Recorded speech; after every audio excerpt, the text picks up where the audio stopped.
Okay. Hi, V. What's up? How's it hanging?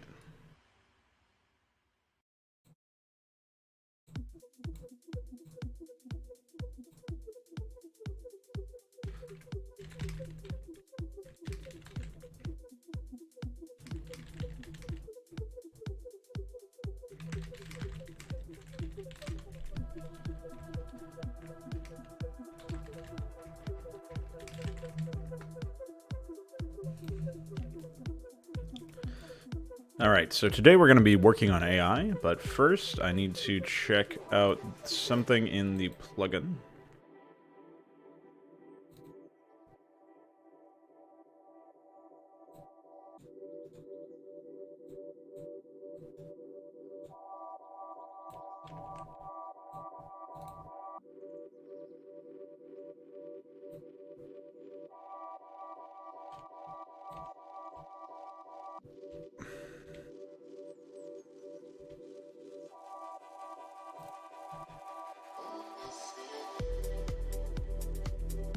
Alright, so we have here unit speed and update status effects. Unit speed is here, and update status effects is here. In that case, I have no idea.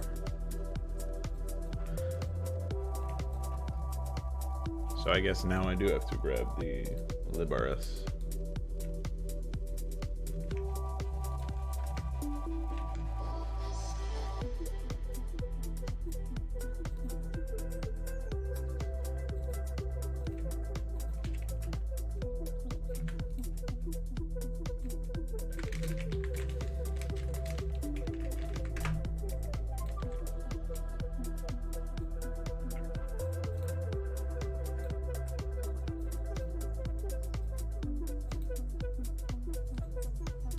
If this also does not work, I'll go into the plugin and reapply all those changes manually instead of pasting them in file by file.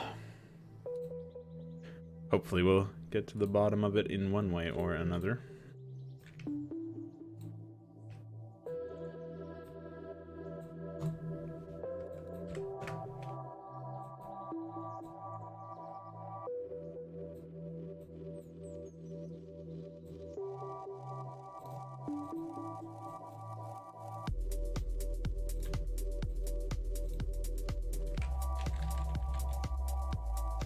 What's up, Scarlett?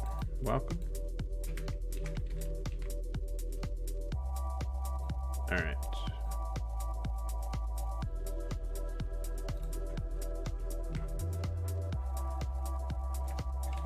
Let's see if the moderator works out now.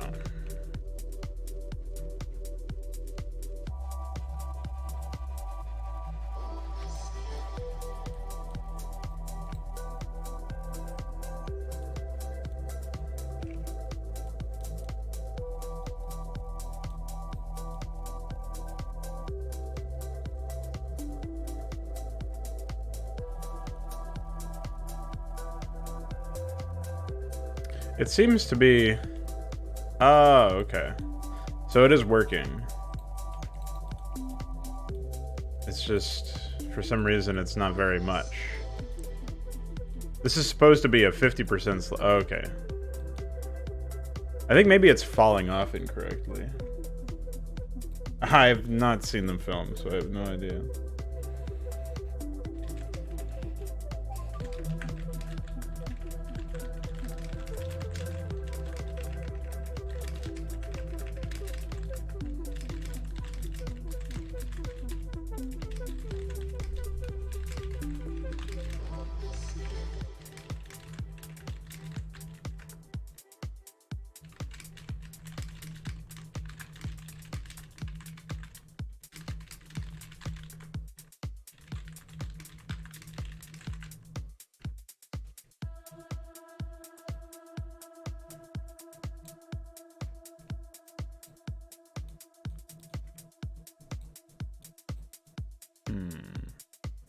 What's a unit that's already slow? Here we go.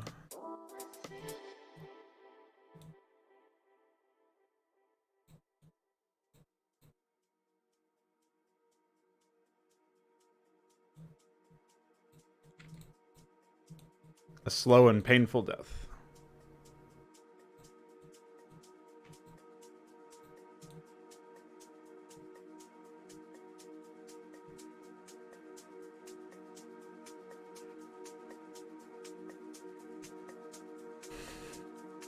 He's almost regenerating faster than they're dealing damage.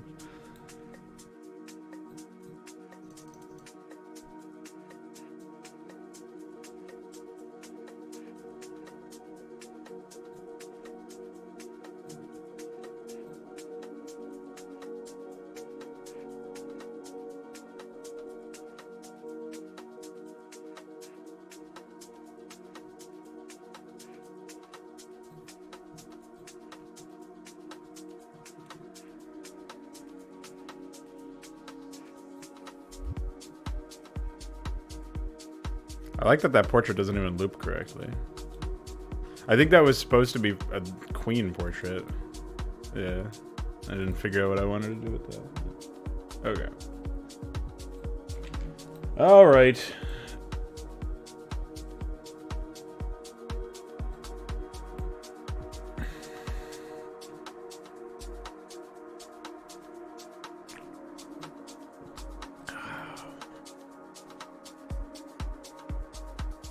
What's up, Connor? Hello? Yeah, I saw you posted that in Newborvik. See when I have time to give it a shot.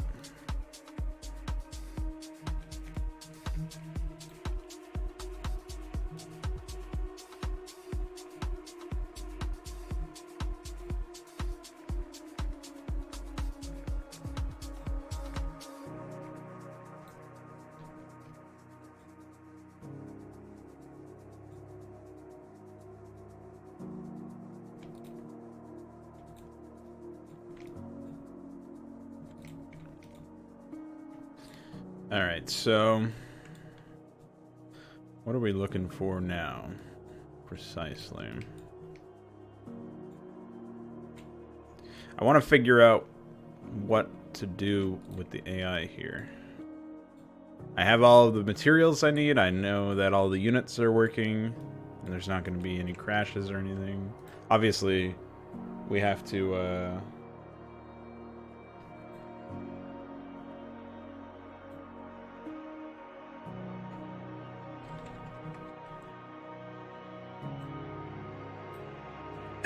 What do you mean, no offense? Did I miss a message?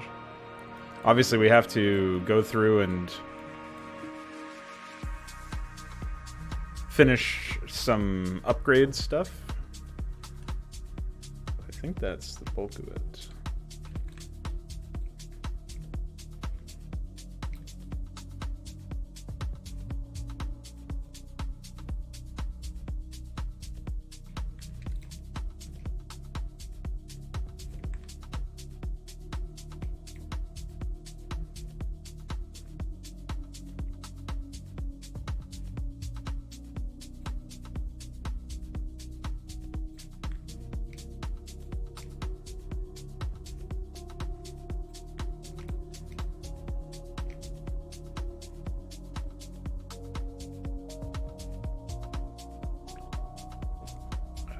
Yeah, and I said I have not seen the film, so I have no thoughts.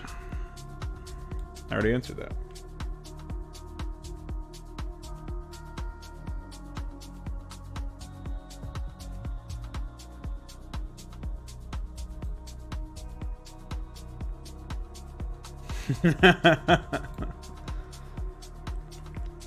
How dare you ask me my thoughts on Star Wars?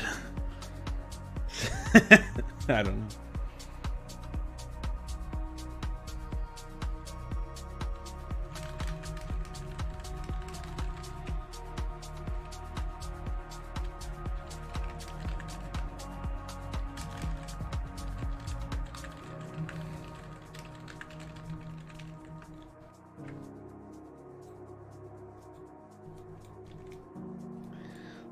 This is a Christian stream. Star Wars is work of the devil. Alright, so I guess I'll code my ally. I'll code me first. I'll program myself. So we know that that's fine. Put Veek's map in my requests folder. Oops.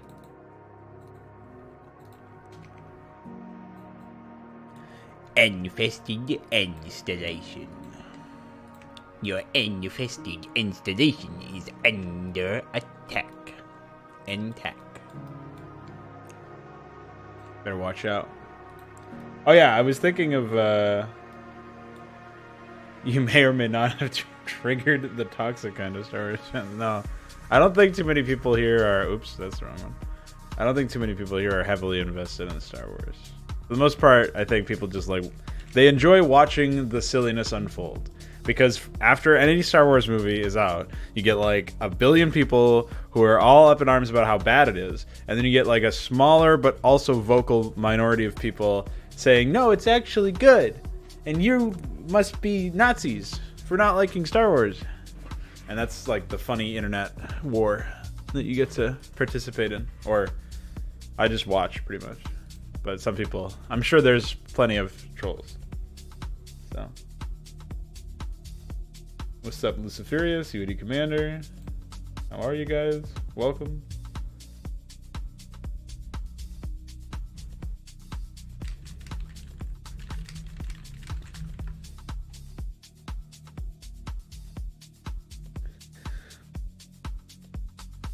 Oh, you mean you watched the film? Yeah, maybe you can give us some insight.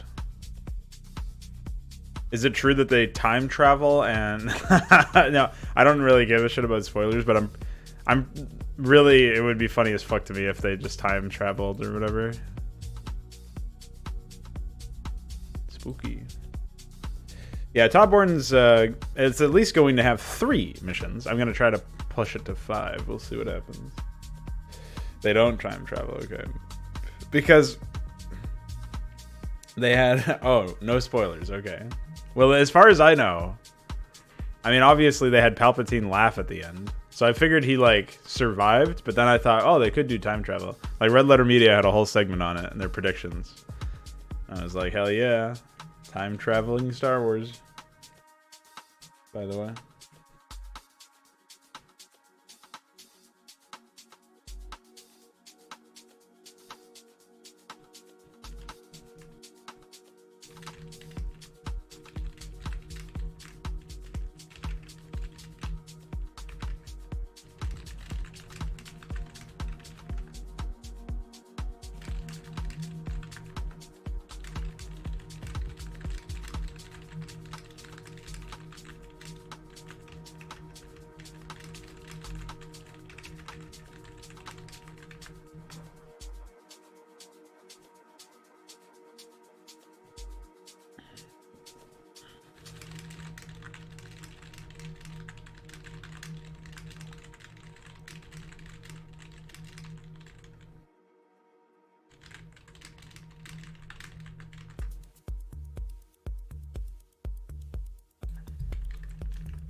Like we're not talking about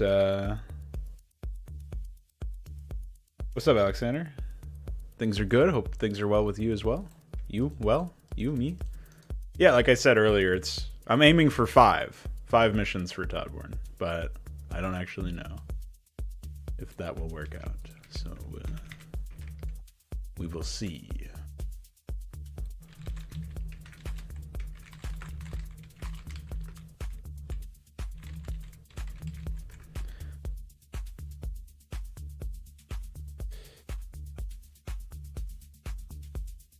Palpatine forgot about being dead. Yeah, of course. Veek, a while ago you said that you don't have to put weights in between start town and stuff anymore. Like that was fixed for starting area towns or whatever it was. Nave fixed that at some point. Do we know if that change was migrated to the A's build that Iquare and I are using? Or like when that change was made, I guess, because I don't know if Like, we're using a completely different build. And I'm presumably you are too if you're using the experimental build. Like, we don't have some of the changes that Knave did. So...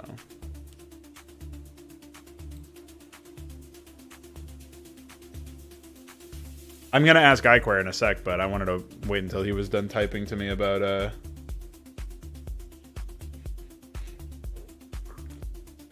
the moderator. Well, I don't think Necron's using the latest build that we have, because most of the changes are 161 anyway, so... Well, if you don't know offhand, I can just ask Knave directly, but...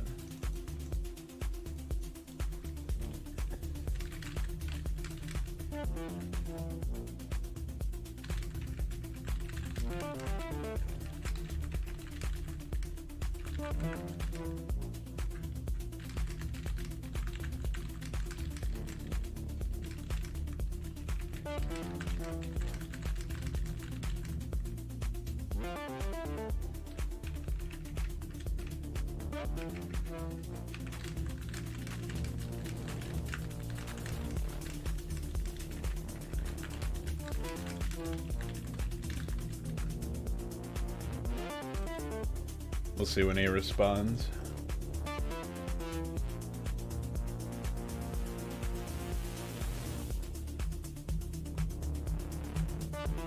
Well, it doesn't ever crash, I don't think.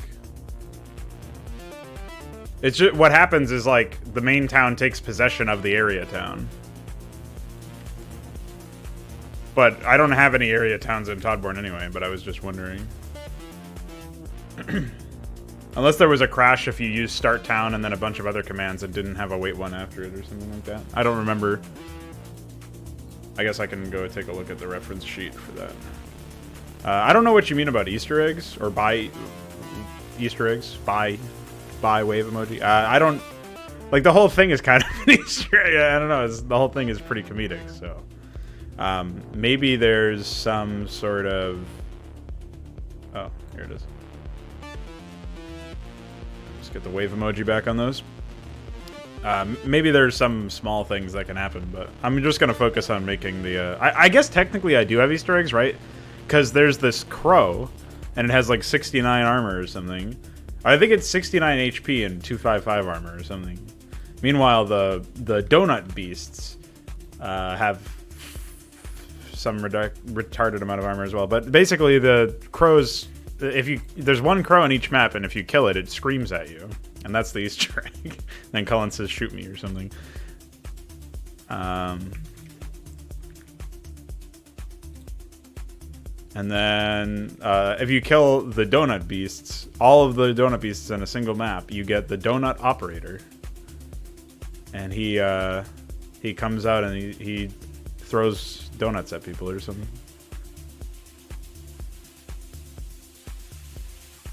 Yeah, a lot of people have been commenting on it.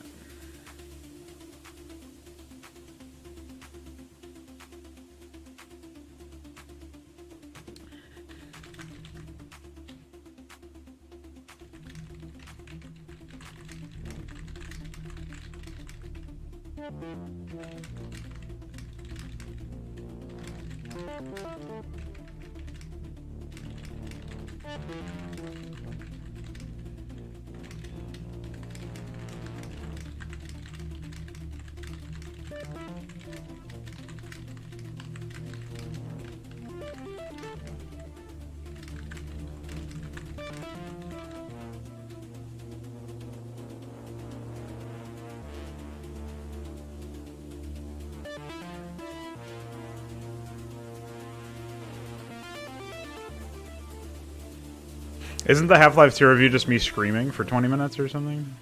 I don't even really remember it. I remember I was like, as the opener or something. I just started laughing before I could even say anything. I vaguely recall that much. It's weird to me that I can't even remember that. Like, I can't even remember that far along, and it wasn't even that long of a distance. A lot of shit has occurred. Things happen in life. This just in. Yeah,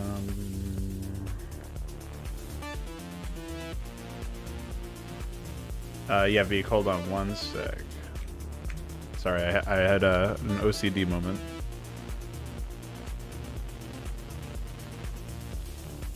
I had convinced Vorgaz to add Ahmed to fire it up. I think it was Fire It Up. Oh no, it was Insurrection Remastered. I convinced him to add Ahmed there. I wanted him to make it an Easter egg, but instead he made it something that you have to see.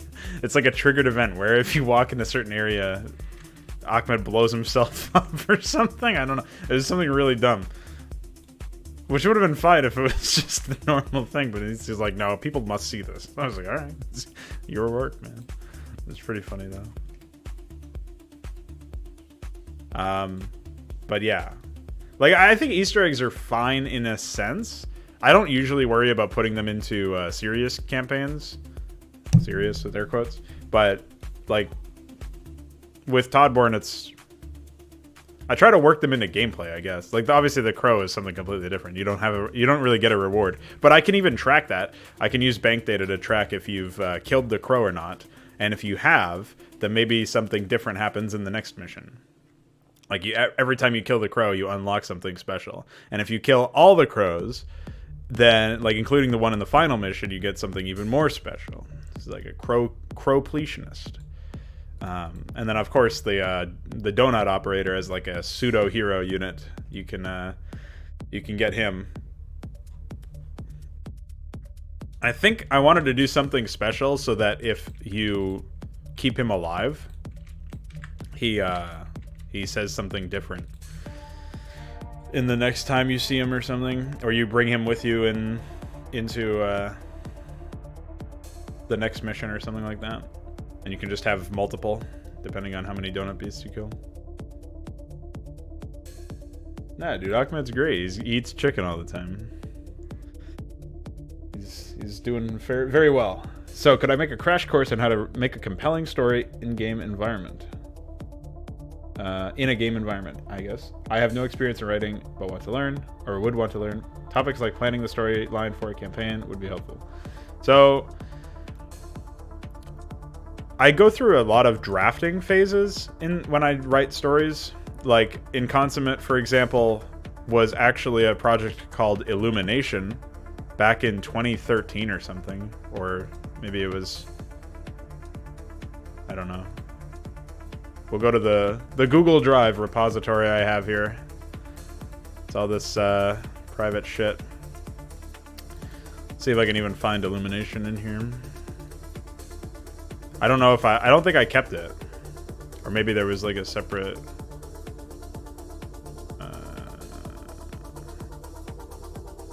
I don't know, maybe I have...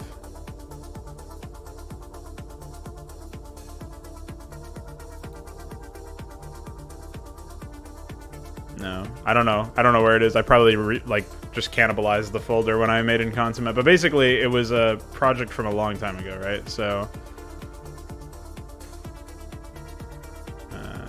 trying to see if like there's an immediate one that jumps out to me as also being fairly old. But no, I think it was like 2014 or 2015 or something.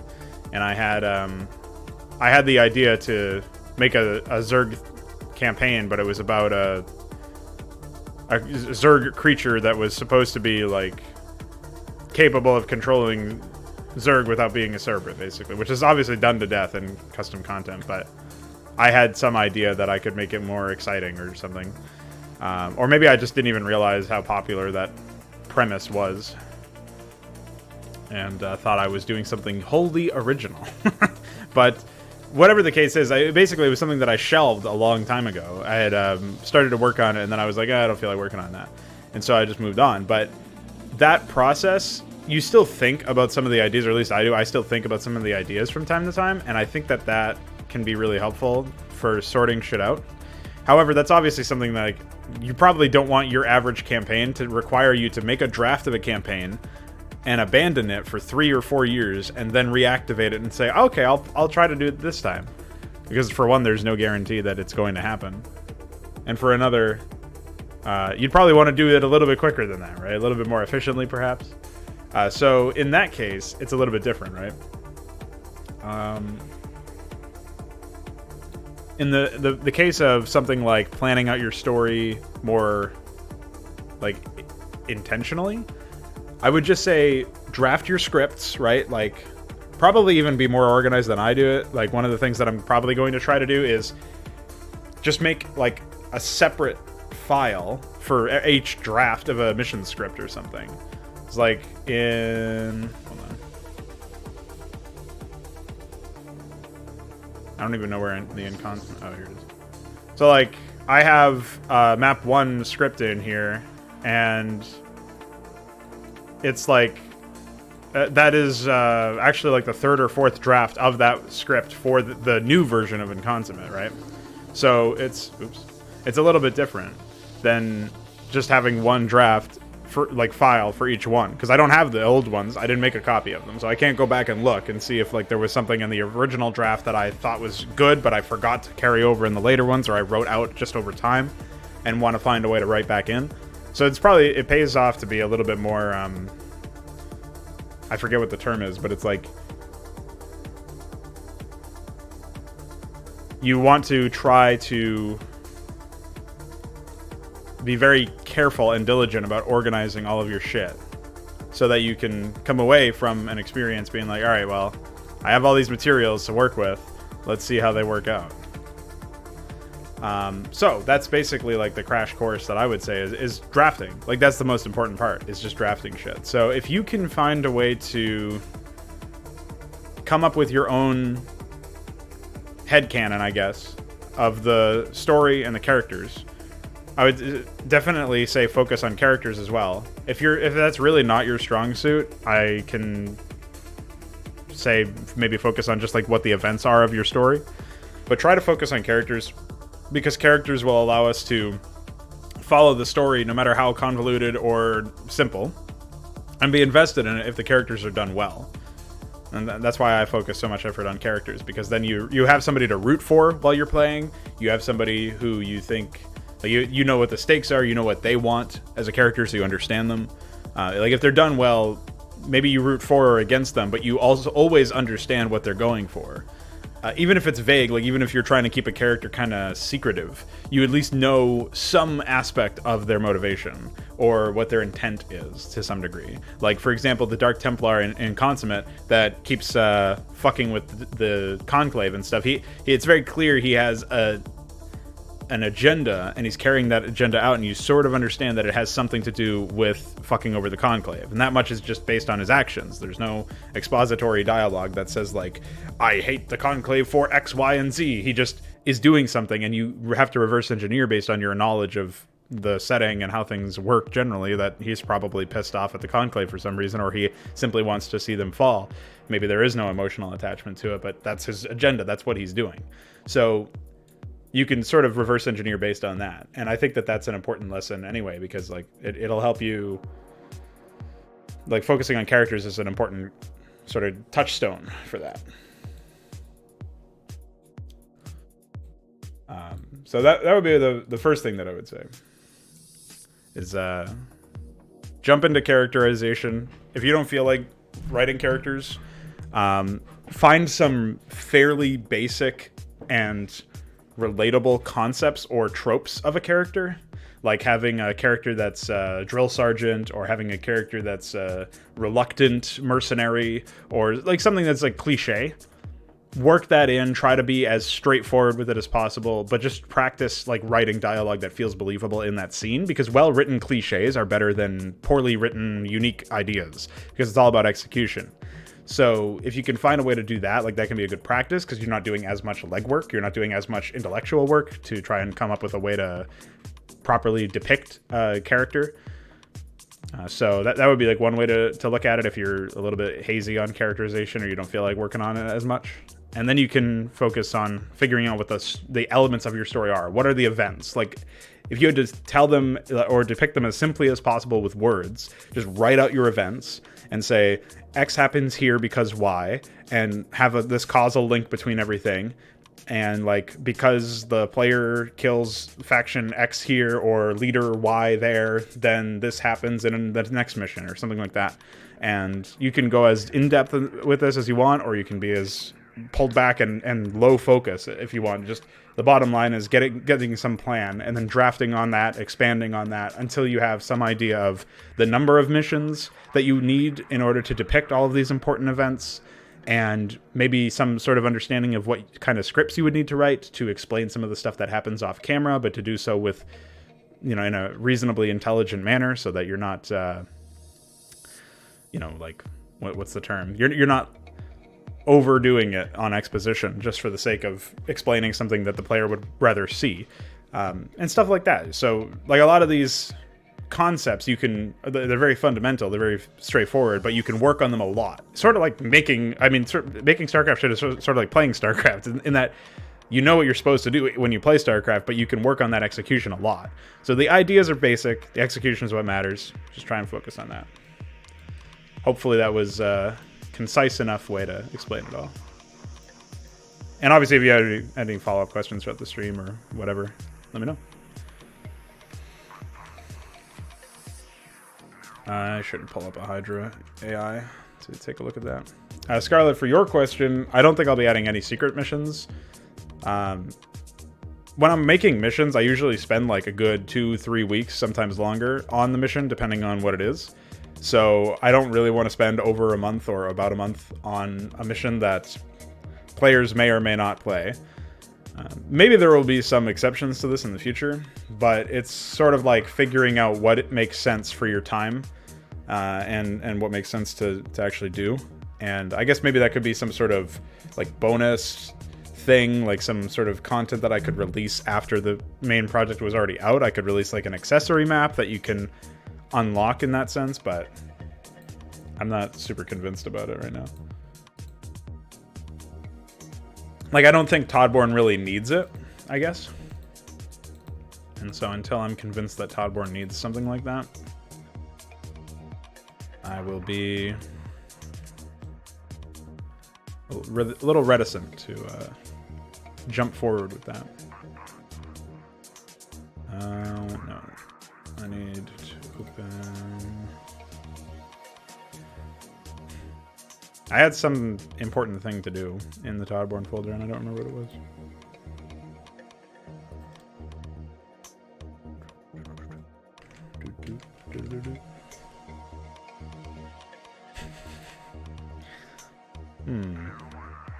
Unfortunately, looking at all these folders is... Oh, I know what it is.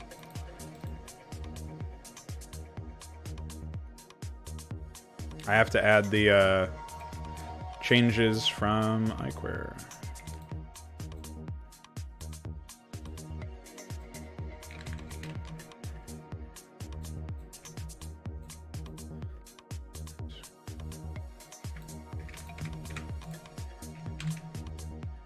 Okay, weapon cooldown.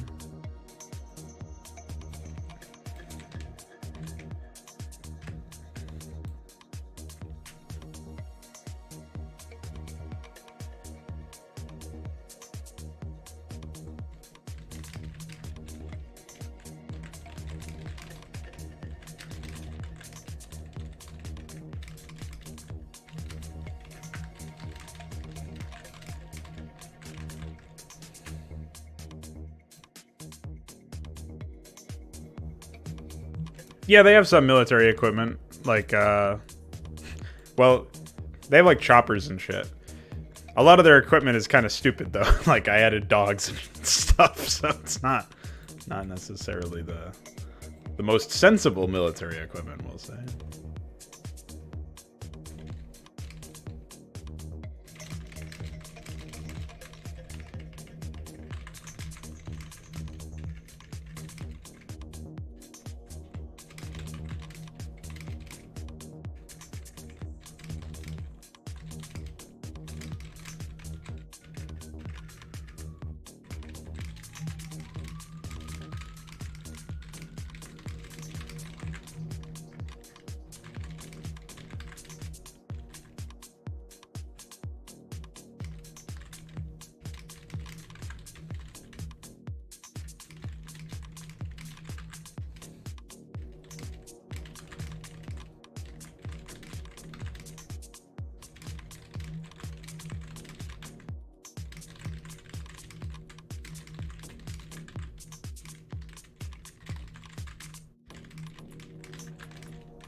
How do I establish a character in a short campaign setting? Well, that's the thing is, like, when you don't have too much time to explain stuff, you have to be really choosy with your script, and the tools that you have to characterize an individual in an RTS are limited, right? You have the portrait, which usually you can't make custom versions besides reskins or something. But you have the portrait. You have the voice for all of their in-game lines and briefing lines and unit responses. And you have the dialogue you give them for all of those things, the briefing lines, in-game lines, and unit responses. Then you have their actual equipment or abilities, behaviors, ability to speak English. You have all that. You have their, what's the term? The actions that they are undergoing and their responses to those actions. So this is like if they're following orders but disagreeing about it, that says something differently than them following orders and saying nothing, or overtly agreeing with the orders or something like that. So it's like their personality and how that personality interacts with the events that they are going through and putting into the game world in that sense. So, you know, think of Goska, I guess, in this case, since I know you played in Consummate. You know, Goska obviously is not very willing to go along with Tuzor's plan all the time and tries to do some shit between the lines where he's like trying to get raiders out of there without killing them and all that other stuff before it obviously it doesn't work out. So there's like shit like that. You can be as very subtle, very subversive, or you can be very to the point and brash about it and the way that you explain things. And when you don't have, like, obviously first impressions are a big thing, but making adequate use of the tools that you have, even though I said that it was limited and then I listed like 30 things, because really you would want to have a bit more than that. You would want to have like facial expressions. You would want to have like in a movie or something like that, or even in a first person game, being able to interact in a bit more visceral sense with the character than just right-clicking them around. If they were like an ally in an FPS and they were doing certain things, you know, while you were doing your thing, that might be a little bit more personal. But with an RTS, you don't have as many tools, so you got to keep that in mind. So making adequate use of your tools that you do have is really important, and that's where it comes into the idea comes into play, where you have to try your best to work within these constraints. So I don't necessarily think it's difficult per se, because for me, like, I know what the character, like, I know what I want out of the character, and then I just try my best to make that manifest in the actual experience. So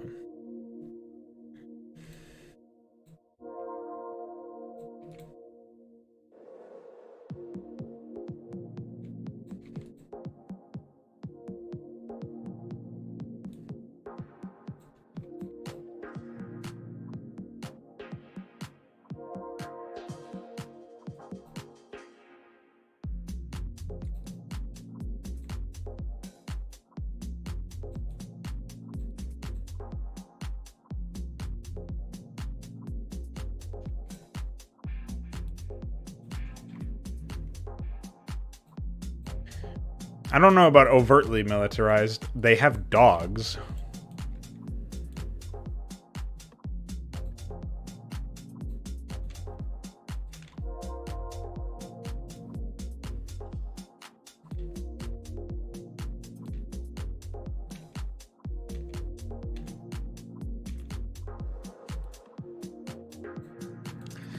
And they have people on bikes that shoot rockets, so...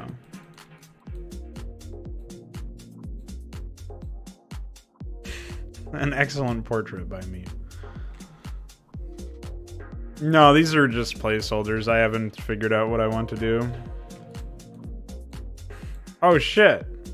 I forgot about this. He actually shoots healing chicken at people. Oh man. No, they're not gonna have those at the end of the day. These are like units that I haven't implemented yet. This is supposed to be a food truck.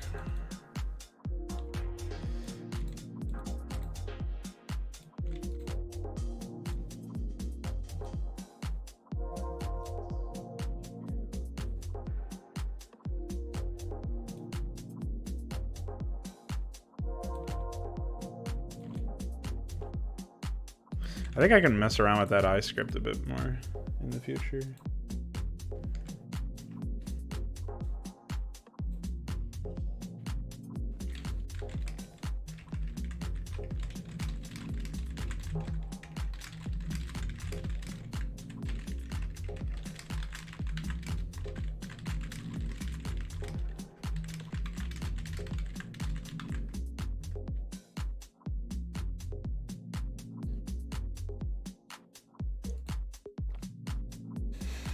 Yeah, it looks like a ghost from Halo, so I'm just calling it Halo, and it's a copyright infringement. I mean, it comes out of the police copywriter, so works out. Okay, so I think we're good there. Let's close that for now. iCore is going to make some plugin changes, so I'm going to have to reopen that eventually, but let's close that. What was the other thing that I was going to do before I started AI? Oh yeah, I wanted to mess around with the iScript of the Halo.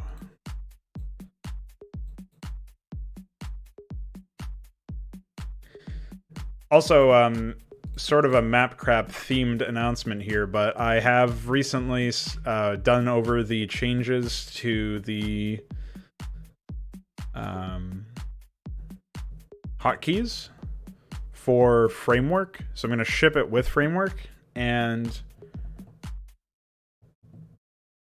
at some point I'm going to go over and make a copy of that and then revert all of the hotkeys back to normal, so that we have a standard and a modified version, like a set of each for hotkeys, and people can just use whatever they're more interested in. Obviously modify it at a case-by-case basis if they like as well. But that will be one of the many things that Framework has. I also fixed all the fucked up graphics for it that were messed up because of PyGRP. And I'm going to recompile the plugin to make sure that it has all the recent changes. And I'll probably ask iQuare what else should be added, if there's anything else. And then at some point I'm going to re-release it. So there's going to be that framework for people to use for Mapcrap or their other projects.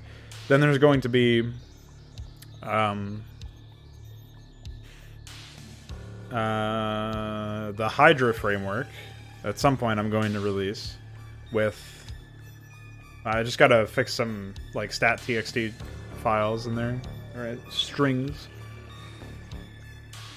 Oh yeah, and earlier, Veek, you asked if I have any sources that I would recommend for learning how to write. Well, actually, funnily enough, if you do the Plinkman reviews from Red Letter Media, you have to deal with the guy talking in a retarded voice because that's supposed to be his character, but you get used to it pretty quick. At least I did. Hopefully, you can deal with it. It is kind of off-putting at first for me, at least. It was. So you've got to deal with that. But after that, you... I would just look into those, because he basically breaks everything down and at least explains like some basic concepts of storytelling. But mostly what I would suggest you do is like, you can just look around for people's opinions on that sort of thing. You can then ask about it and be like just in my server, for other people in the comment section of those videos, whatever, you can just ask about these ideas, like anything that made you think of as a response, or you can write that down for your own personal use to revisit, like writing down what you think this person was arguing for as a key concept, or what their thoughts were, like basically a summary of what you went from that, because you're basically studying at this point, right? It's like if you were in class and you were writing down notes from a lecture. So you try to like do that, but the reason why I encourage you to write notes and stuff is mostly because a lot of people say a lot of dumb shit in reviews and analytical content, and some stuff they later figure out is dumb and they make a follow-up video on their own, but who knows if you're going to find that. Other stuff they never realize is dumb, or they never think is dumb, right? So you being able to just be skeptical, or like I don't know what the best term is, but you basically, you're taking in their information, you're open to the ideas that they're coming out with, but you're grueling in your process of figuring out if you agree with those ideas, or trying to imagine a project. The other thing is that a lot of them usually are talking about shit for movies and stuff, which isn't always applicable to games. So that's another consideration. But it should at least give you some understanding of where most people are operating when they're professionally writing stories, or even doing so as a hobby, but one that they've studied, is like they know what terms mean, like the 3-act structure and character development and, you know, all this shit that's kind of vague. You'll at least have some definitions for by the end. So that would be one of the things that I could say is helpful. But you can definitely start from Red Letter Media's videos. In general, they explain some stuff with enough detail that it feels okay, you know? It feels like you understand what they're getting at. And again, you can do the same process that I just described. You can write down what you agree with and what you disagree with, and or what you are skeptical of, or what you are not sure if it would work in a game, whatever. And then that can be useful for you in the future.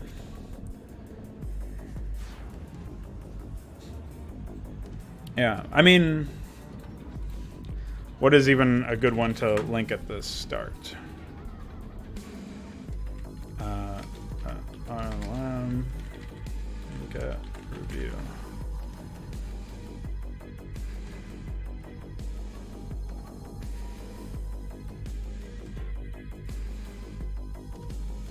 Let me just take a look at this playlist.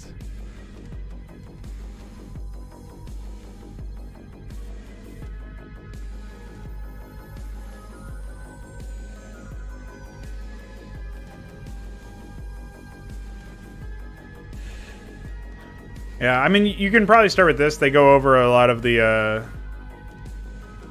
Star Wars things. Like, that's a big thing for them, for this guy. But they raise a lot of very basic points. They go straight to some of the basics for some of these. Oh, I wrapped it in links because I thought this was Discuck. Sorry. So used to that.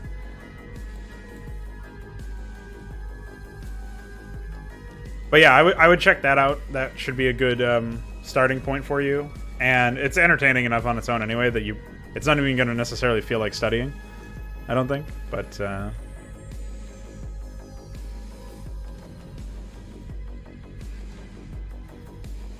you know, hopefully it's good.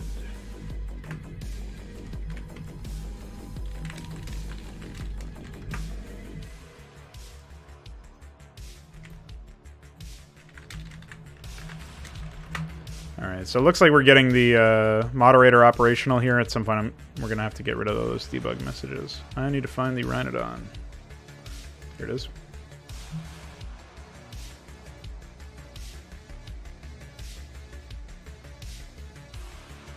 Oh. I need to find the Ragnarsar.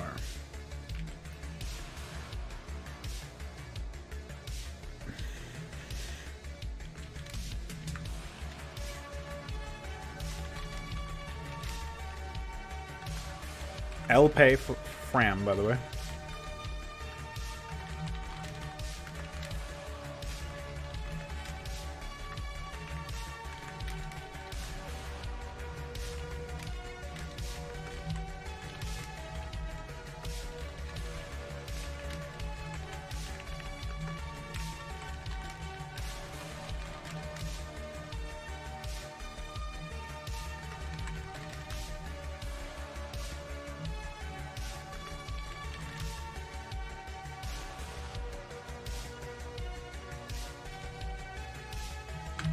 See if that works out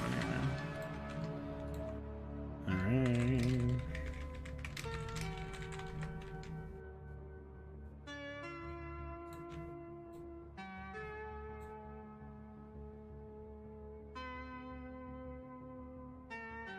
Oh yeah, I mean, I didn't watch some of the movies that they do. Or if I did, it was like years and years ago. Like, pretty much everything that I watched that they review there is like stuff I watched like over a decade ago, if I watched it at all. So I still got a fair bit out of it because they basically just use examples from that film that are usually ubiquitous. Like you at least understand what they are before you walk in, or something that you know that they exist. Like you know sort of what they're talking about. So yeah, I would say like don't worry about not knowing the exact specifications. Just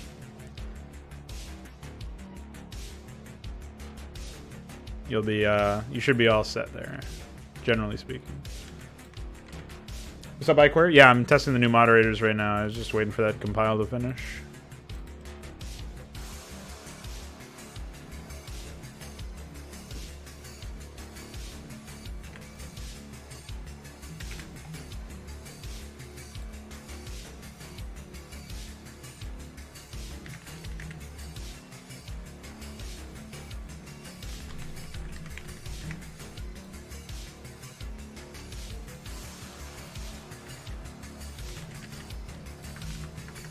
Oh no, fucking idiot.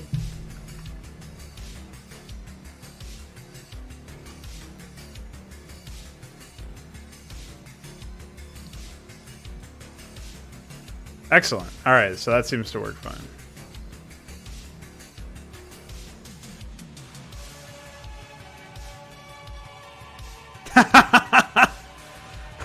I like that he can not move at all. That's pretty good.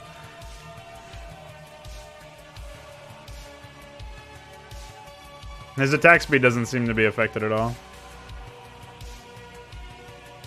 Yeah.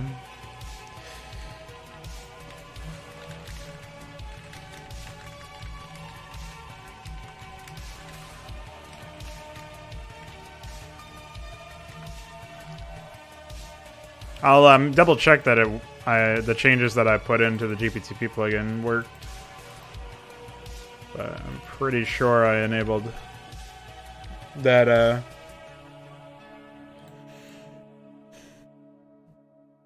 yeah, weapon cooldown hook is enabled. Is that one of them where there's like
healing and he has shield, so yeah, it's not doing any damage.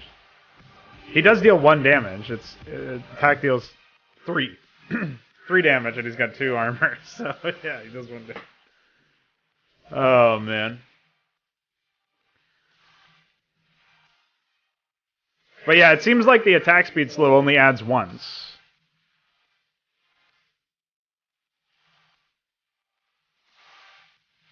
Like, hold on.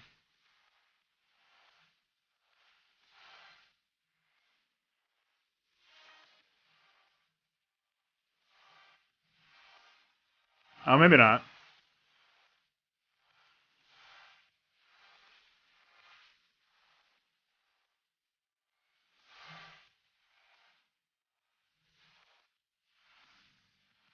Oh, what's up, Mage? No, I didn't make the art.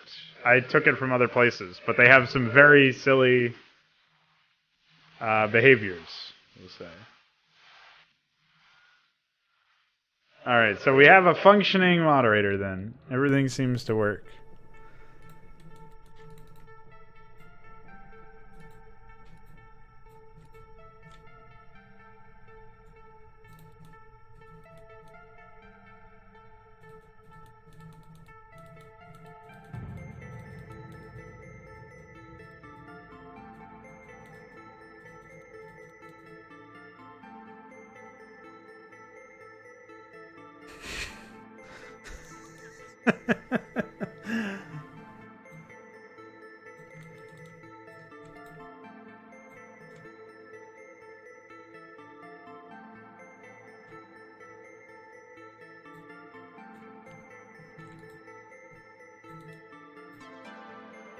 Yeah, it's pretty considerable. Annihilated. Utter destruction. I have to fix the blood remains of that at some point.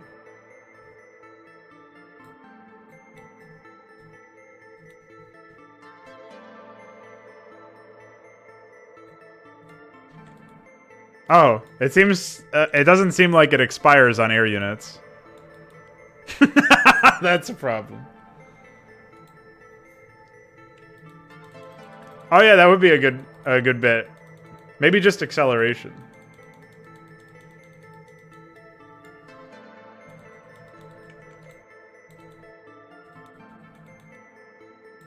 Yeah, okay, so the attack speed is unaffected for this unit, but he can't move.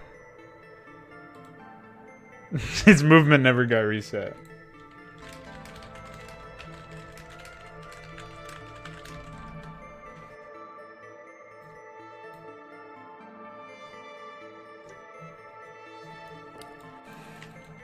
I want to try something.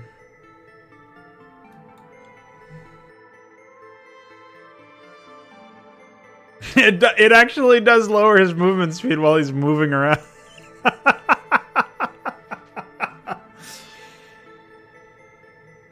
He's trying to move around and build his fucking donut shop, and it's slowing him down. Is that Creative Commons? I have no idea. They're from some game that nobody's heard of anymore.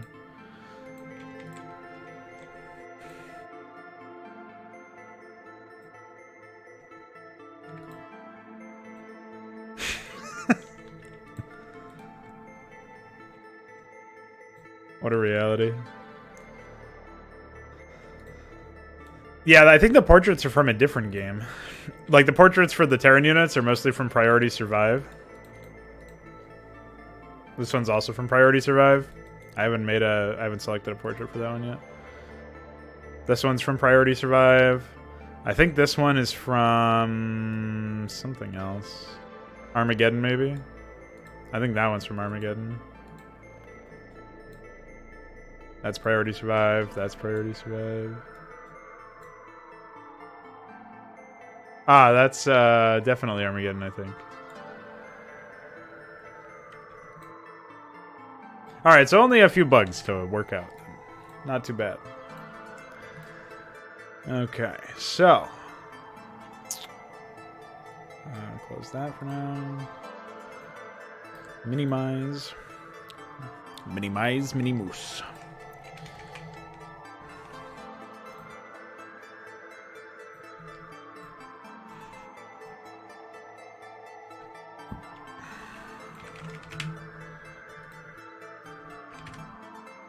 No.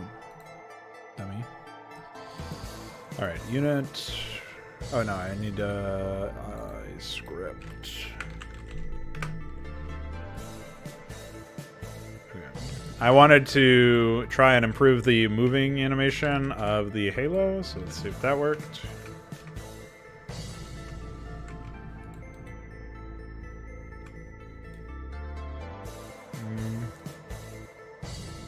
All right, no, I've got a concept for this. So I think it would be like, wait, 3.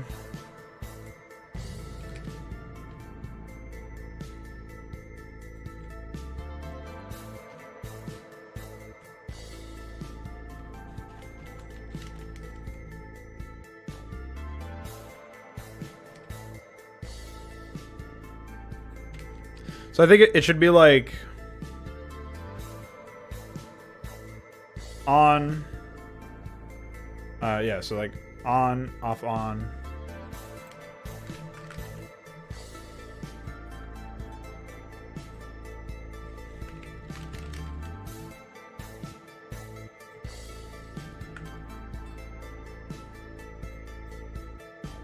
Yeah, we'll try that. That's probably not on enough, but in theory, it could work.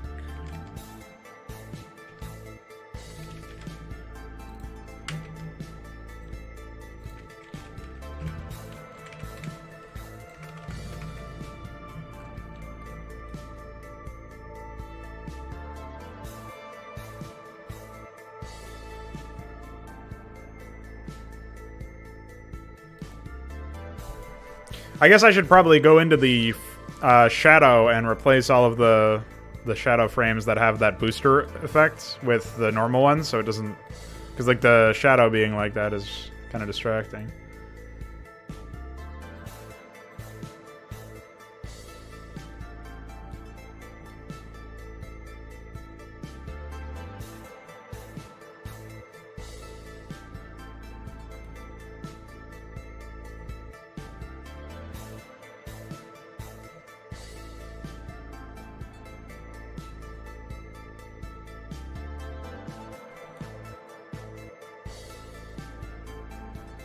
Yeah, so I think I should increase the amount of frames it's on for.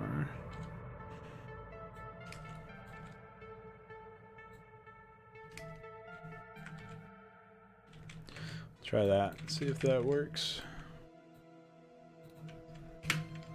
Hey.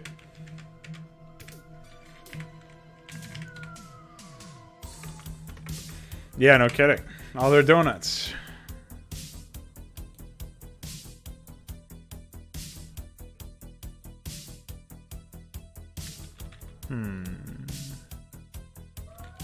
Well, speaking of fire.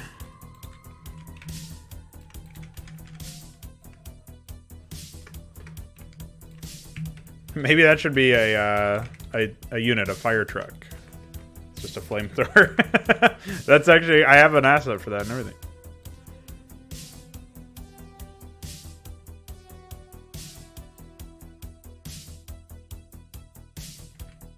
All right, we'll do something a bit more constant, I think, because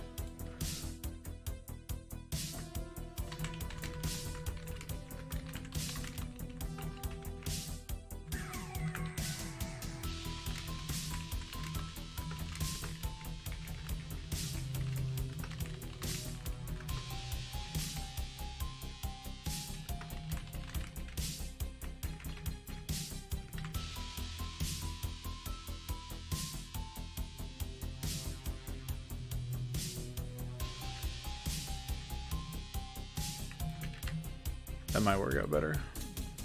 Maybe I can add a bit of a weight rand, like weight rand 6, 8, or 5, 8. That can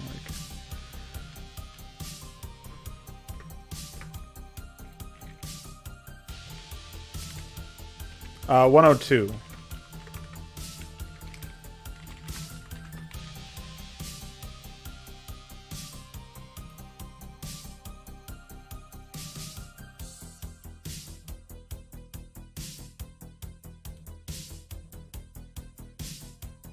Yeah, I think that looks better. Alright. So at some point, I just need to quickly replace the shadow for that unit.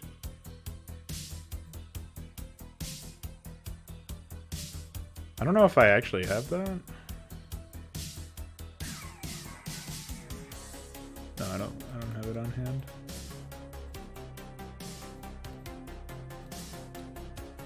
So I need What even is the? Oh, yeah, I know why.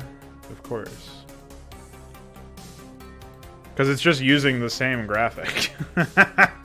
Okay, so we'll have to export it out. Let me use the actual program for this.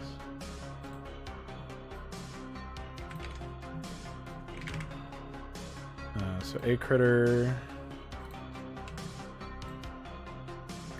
I'm gonna keep these in here.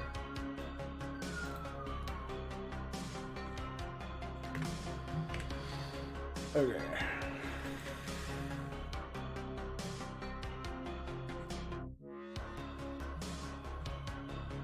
What?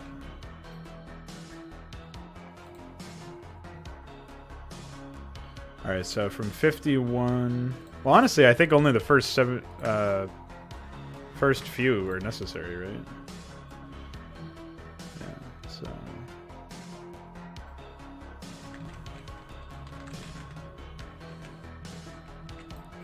Let's just do it this way. Oh, it's...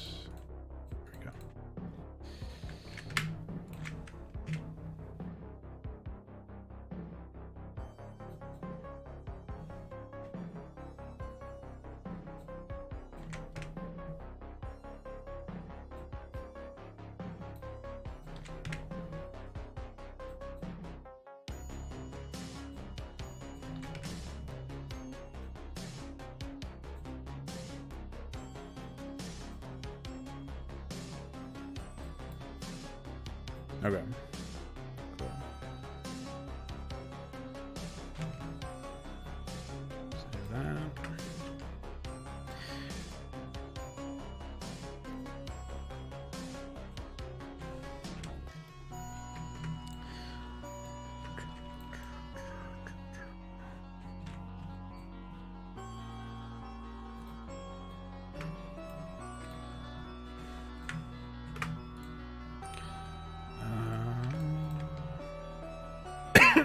Excuse me.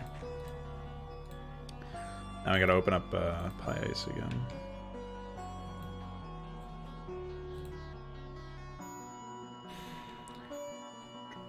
Oh, maybe not. Maybe it's already hooked up. Yeah, it is. Okay. That's fine.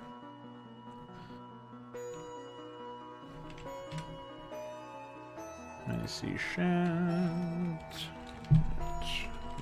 Neutral. Oh yeah, and then I need to add. It's in images.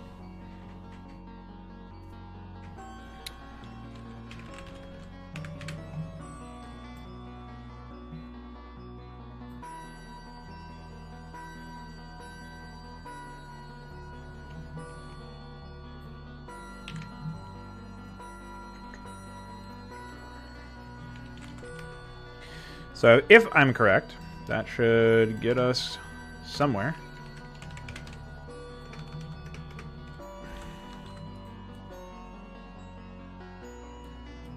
Yeah, nice. Okay.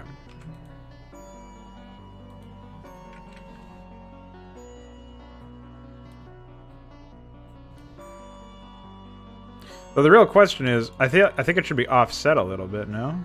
Like to the left, maybe? Maybe not. Maybe that's standard fare. Though I have just realized that apparently the bazooka bike came with a shadow, and I should have just underlaid the actual bazooka bike shadow to it, because it's like when it floats upwards, the shadow doesn't move with it, obviously. And then it reveals that there's actually nothing else there. So let's go into Vulture. Looks like it already does that. So what is the Vulture images.dat exactly? And I came into the stream thinking I was going to be working mostly on AI, but here I am finding more things to fix. No, it is.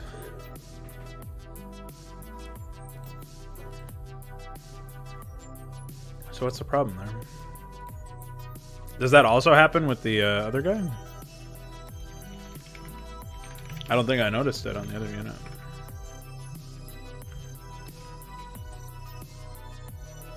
Yeah, see, it doesn't happen here. But for some reason it happens here. I'm pretty sure that's...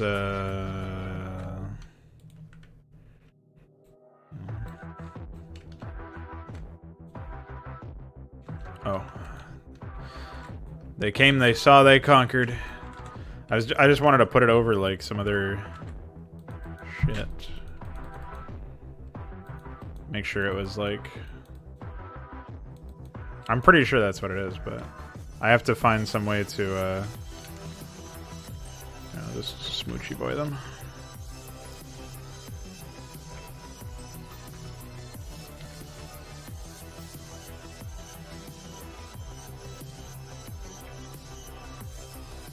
Yeah, so there is like a random hole in the graphic for some reason. Yeah, it's good to find this stuff, but like for this particular thing, I have no clue why that is happening.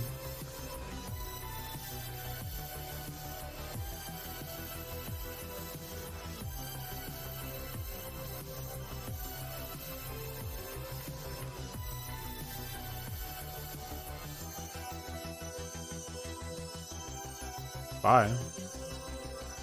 Explosive smooches.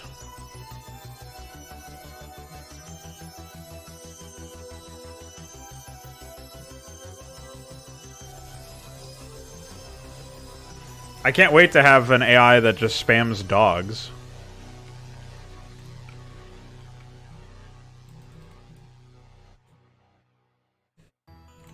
Round 2, man.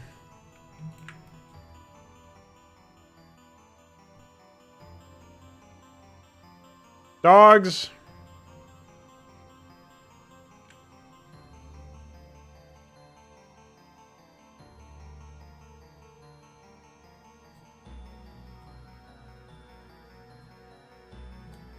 Alright, cool. They have been dogged.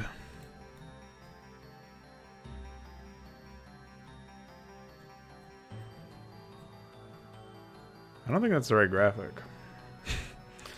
Or the structure. The right structure to be attached to. Here it is. Ah, the wireframes are all fucked up. Nice. Excellent. Yeah, at some point you'll be able to work, research a saddle for the dogs. A dog saddle.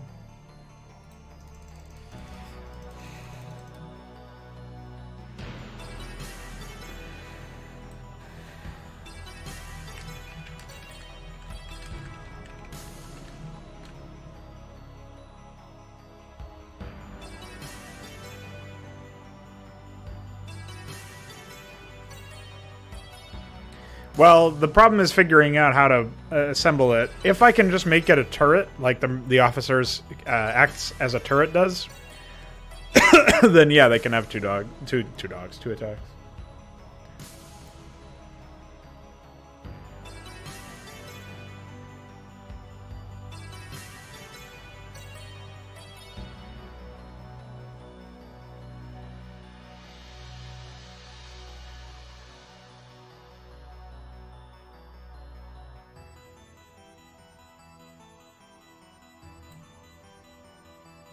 But we'll see. Hold on, I gotta turn the light on.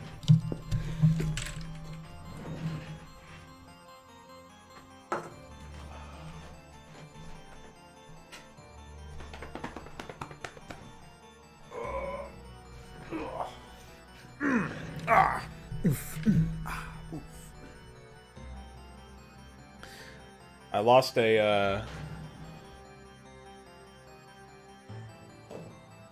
an earbud cover, and I foolishly threw out all of my replacements thinking I would never need them. So, I'm fucked. Need new headphones now.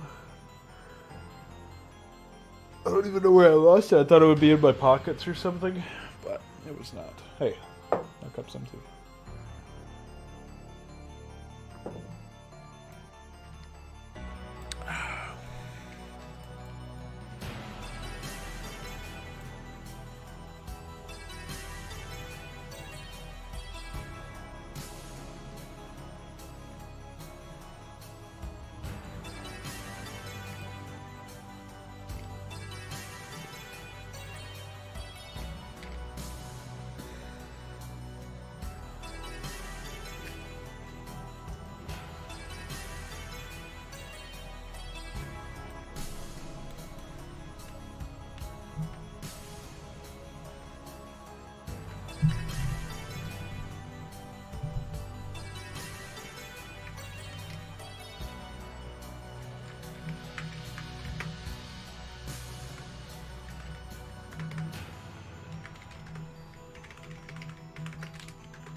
I'm glad it said replaced with void at the start of that. That was great.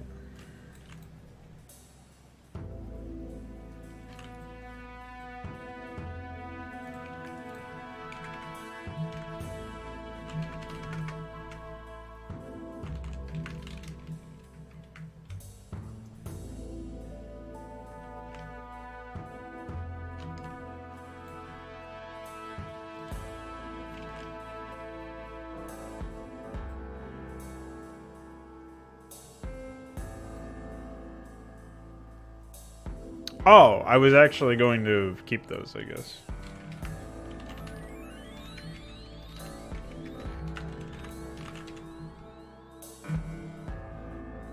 Oh well.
Oh, wrong one. Ah, yes, this is also a good opportunity for me to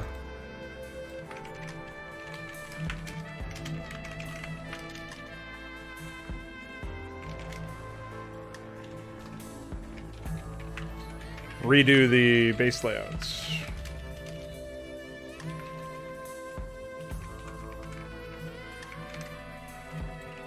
Forget how much donut shops are.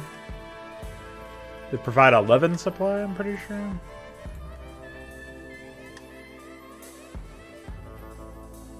Plus 11, yeah.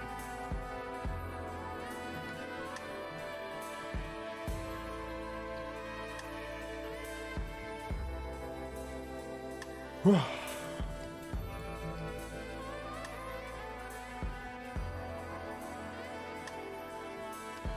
So, in that case, probably... I don't know, let's just post it, man.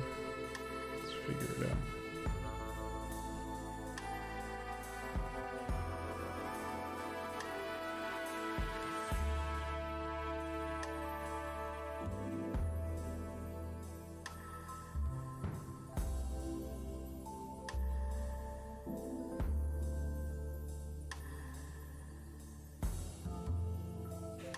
Oh, I think the dimensions for that structure are too big.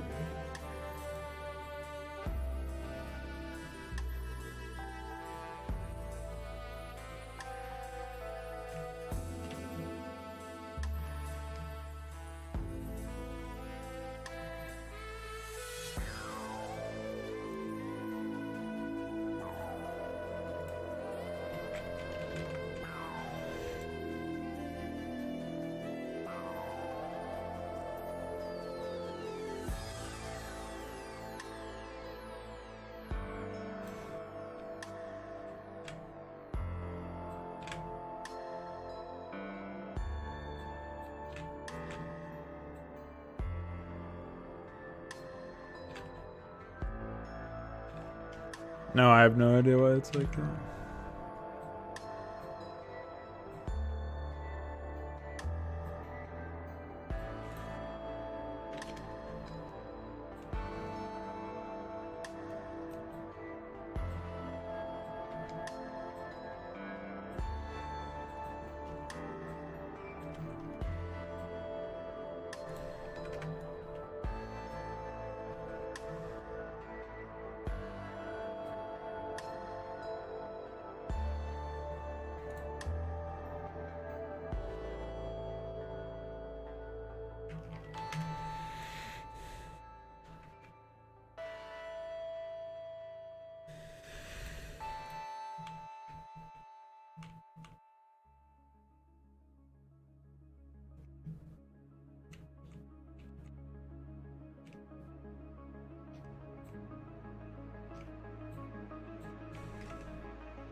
See you later, Connor.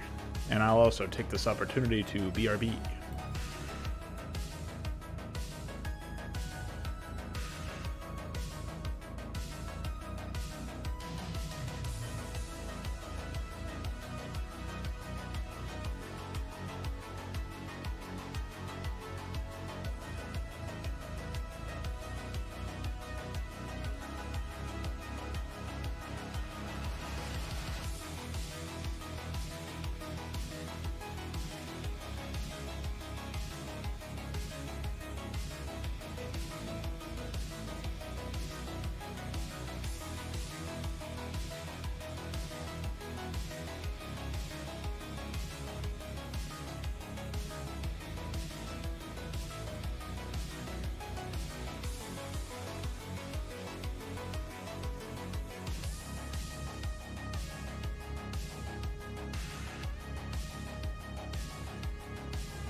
Hi.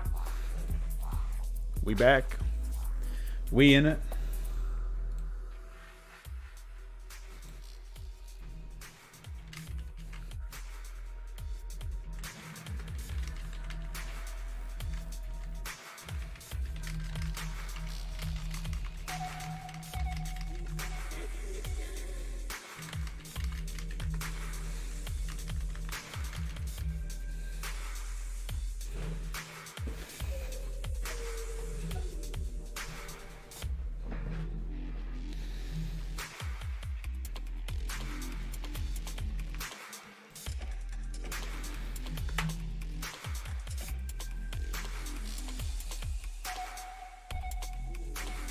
Oh yeah, I should probably change this to the right player, huh?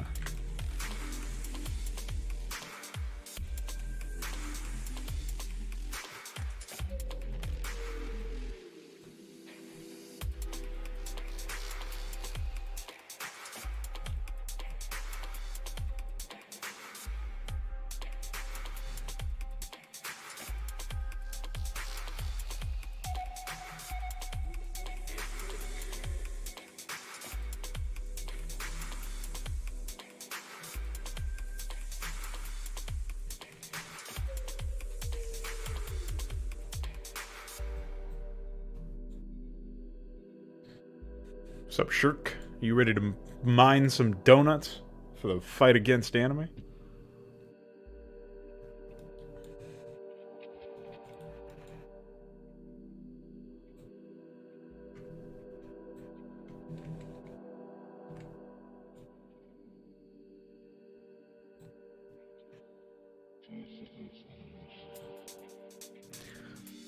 Well, rest in peace, my animated friend, because I'm afraid your ass is grass.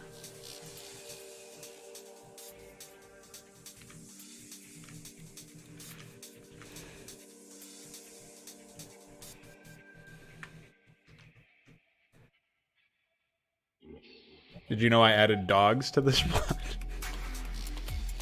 Pretty good. Good bit.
I believe that that is a real post somewhere.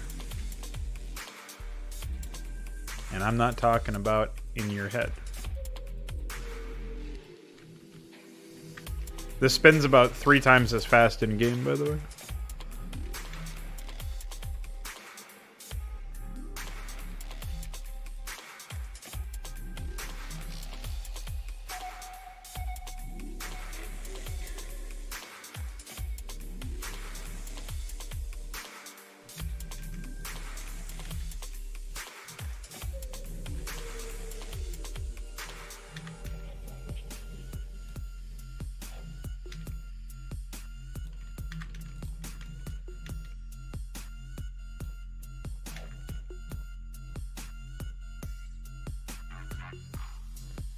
Always spinning, never stopping. And their spins shall tear the earth.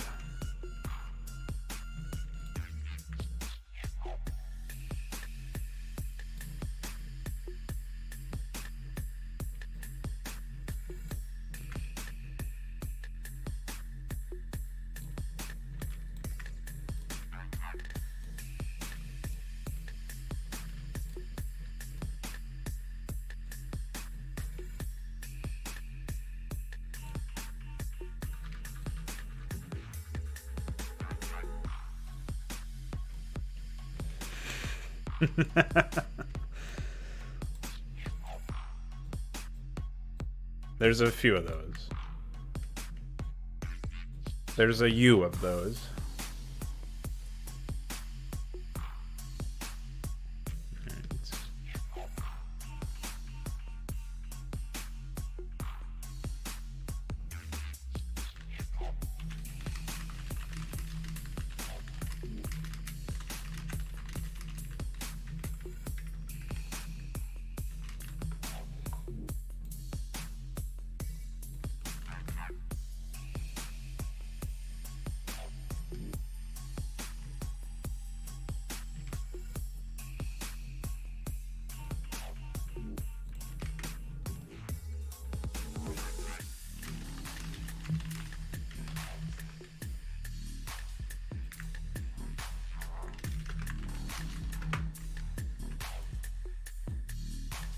I still have Firegraph open. Never mind, I do not have Firegraph open.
Hey, what's up, Panda?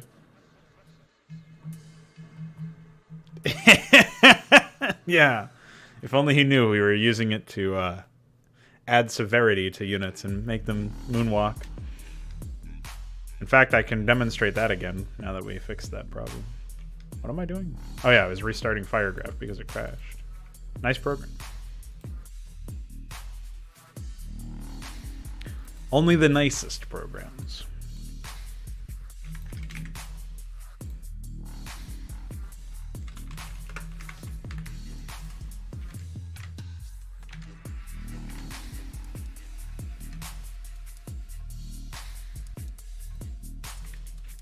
Fanboys and 9. Oh yeah, I don't know when you're gonna be able to do the fanboy passive, but let me know. It's a good bet. Oh, we also have to tie all of this behavior. Oh yeah, the debug message from the config is still there, but we have to tie this behavior to an upgrade. I forgot about that. It's what is the upgrade anyway? Oh, that's a crash. Whatever, I'll fix that later. It's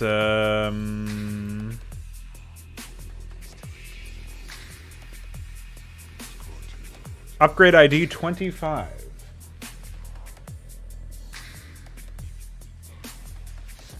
Yeah, I should do the same thing.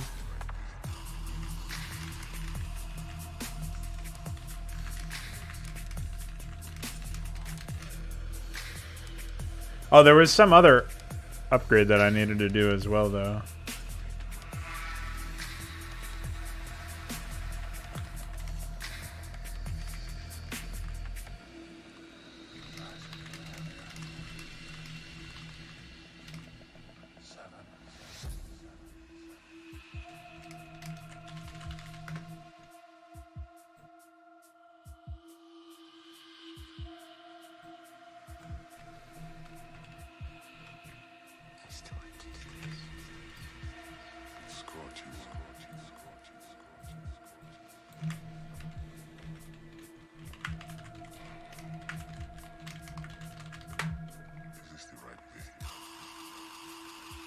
Oh wait, no.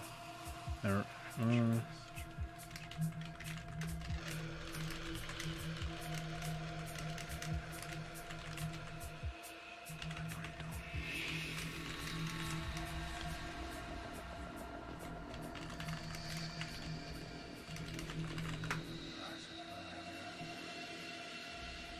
Oops.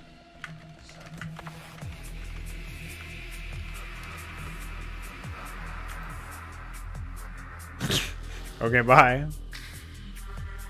Guess I won't be doing that. Yeah, I saw all that operation shit. It's unfortunate that it is the way it is, though. I really don't like microtransactions, man. It's so sickening most of the time. Oh, Icar, that's actually a good idea. Like, maybe it could, when it attacks, it could be like, it could radiate outwards or something. Like, it could just, like, when it attacks, it actually, like, its little thing up top could, like, spin. I don't know how you would make it spin, though, because it's just, like, a frame set. I think you can play frame direction or something. Presumably. That's a fucked up asset, though. Looking at it move, like, look at the top side. That is really fucked up.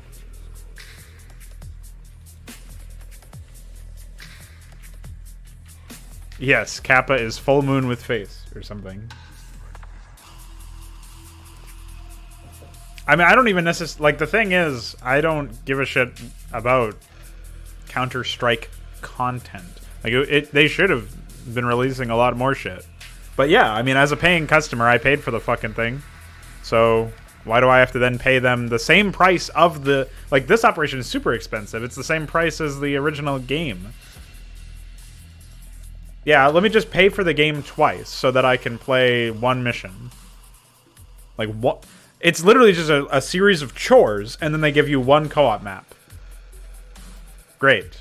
I can't even play the co-op map in single player unless I do fucking bot commands either, because they didn't even want to, like, make it so that you could play it by yourself if you wanted to. Like, when you think about the actual content you get, what do you actually get? You get a series of chores that you must accomplish in order to level up some coin to get skins?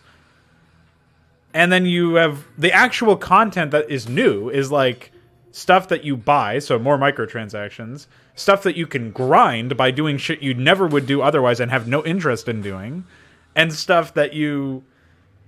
I guess, like, the rest of it is just you fucking...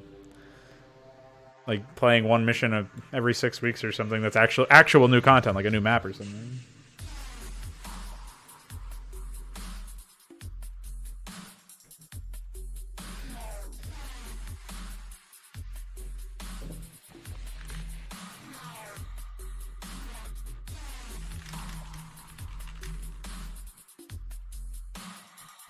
Alright, now I gotta figure out why, hey, get out of here.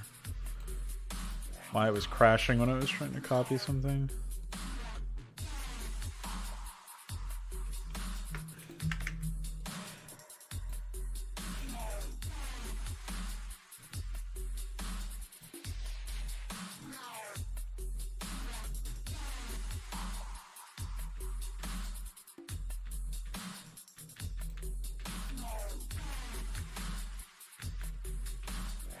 I don't understand why that would crash, though.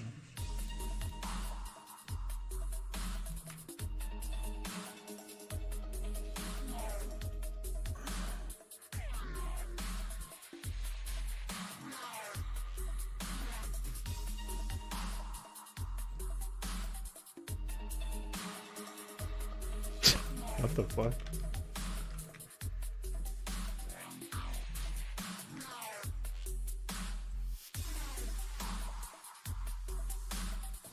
Yeah, Icor, eventually we're going to play Hydro and Fraud Night. We were trying to do that the previous Fraud Night, but there were some problems with that. For some reason, it would crash anytime we launched a melee map in multiplayer. So I'll have to send that to you at some point.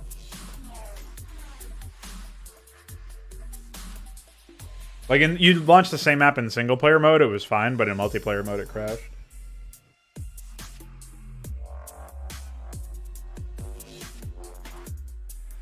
Yeah, Panda, honestly, like, it's sickening to me that there's even, like, there is an entire economy around skins in a game. Like, people actually, like, the fact that people pay hundreds of dollars for digital cosmetics.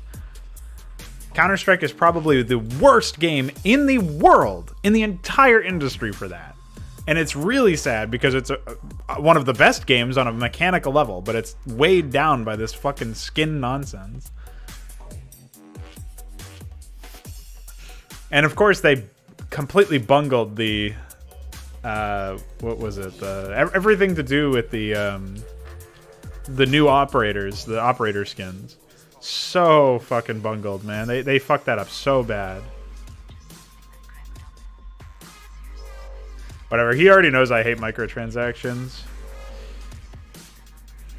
Meanwhile, Davy's a whale for World of Tanks. Whale of Tanks.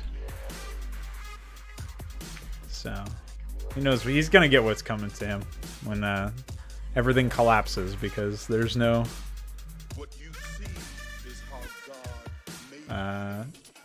like, all of these microtransaction shits are getting lawed out, man. They're getting outlawed, literally.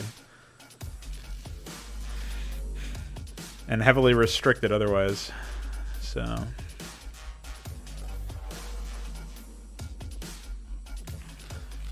yeah, I like people getting upset about, like, you should just adapt, man. Adapting is part of Counter-Strike. Adapting is part of what makes you a good gamer. It's like, alright, buddy. Relax.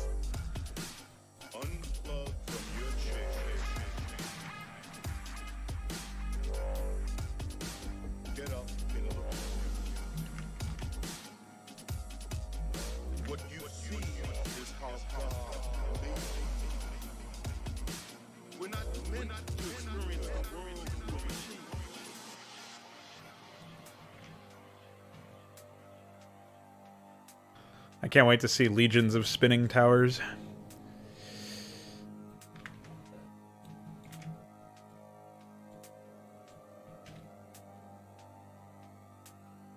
Sure.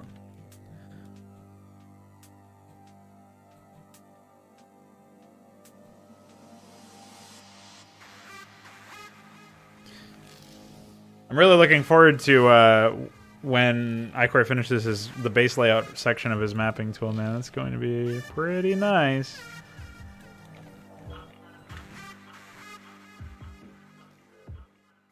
We don't have to worry about that anymore. Oh, you know what? I should throw a garage up in this area somewhere. Here.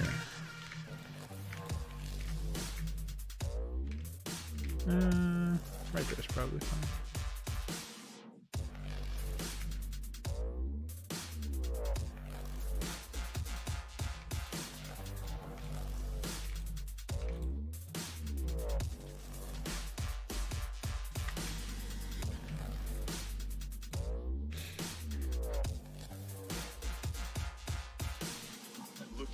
At the very least, up until the point where they had the operator skins come in and really fuck with people's visibility and shit, like, at least the skins were just cosmetic and had no actual gameplay impact. But it's really sad to see that, like, Valve must have known. Like, it's very damning for Valve, because either they didn't realize that completely fucking visibility was going to have such a negative impact on people's experience playing the game in a competitive level, which is what it's engineered to be, or in theory what it should be engineered to be. Like, either they just didn't know that, which is really bad, because why the fuck are they developing the game then? Like, why do they have the responsibility of doing that in that case? So, like, it's bad in that sense, or they did it deliberately because they knew people would buy it and spend a lot of money on it in the early stages so that they could get their ranked wins.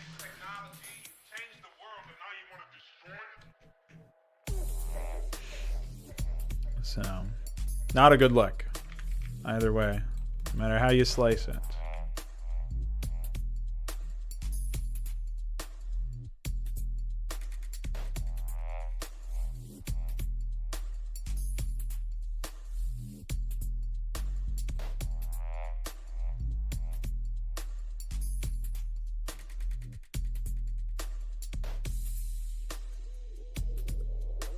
Yep. Exactly. I mean, I imagine the vast majority of people who play the game don't actually use console commands, which is weird to think about because like literally everybody on like the CS:GO Reddit or anything like that probably do use those console commands, but that's such a minority of people. Like the number of people who pay attention to esports, who pay attention to any of these console commands, who try to even play competitively, are such a minority in the grand scheme of things. It's a significant minority, but it's not the majority. The majority of players probably don't play with any launch options, probably don't have a fucking auto exec or a config. They probably don't even know what that means. They probably play with recommended settings. They don't even bother going in and doing that. And I know it sounds really shocking to say. I don't know how these people do it either, right? But that's how they play. I'm guaranteeing you that's how most people play the game. So the idea that the average casual who would maybe spend $5 on a cosmetic skin once a month or so would immediately shut down and never play with those skins. Like, if anything, these are the kinds of people who would get killed by an operator skin and be like, wow, that's so unfair. I want that advantage. Instead of being like, wow, I want to turn this off. They'd be like, I want to do that so I can do that to other people. And then they're doing these like psychotic scrap cobble changes, like boilerplate fixes, by popping into the maps and removing details and stuff. When like it was never a problem before their operator skins. They had the operator skins, suddenly it's a problem. I wonder why it's a problem. It's not because of the fucking maps, man. Like, what the hell? So just add a setting and hide it. It'll be a console command. It won't be enabled by default. You'll have to go in and do it yourself. And everybody will be appeased because the people who don't know about it aren't going to use it, and the people who wanted it or are asking for it will be able to use it, and then they won't have an excuse. Like, the other thing that people don't expect or don't understand, I think, is like, it's just a fucking excuse for people to complain. It's another thing that they can complain about, from cheaters to fucking Smurfs and what is it, win traders or D rankers or whatever. Like, there's all these people that the CS:GO players complain about all the time. Like all these mechanics, right? I'm not saying they're not problems necessarily, but they're blown way out of proportion. And so, of course, this is going to be a problem for a lot of people. It's going to be a sticking point where they're just going to complain about it a lot. Like, it doesn't take a telepath.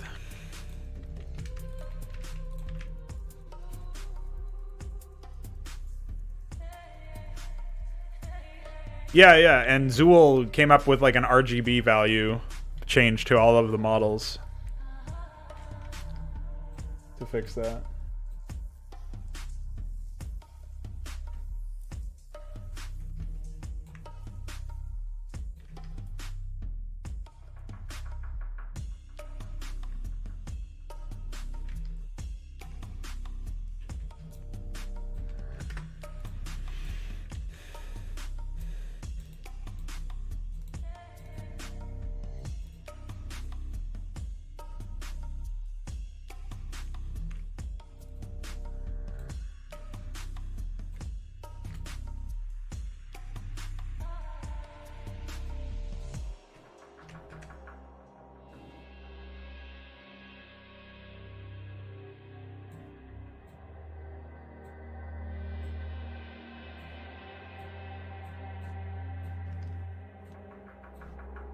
Yeah, they have some really cool ideas, and Zool in particular has like been spending. He spent all his fucking Christmas time, or his winter break or whatever, adding Halo shit. I think it's kind of funny. All right, I think that's it for the base layouts. I'm used to it taking much longer because usually it takes much longer.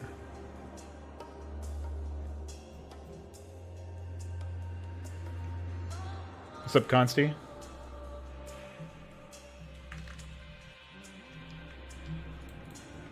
How's your frog?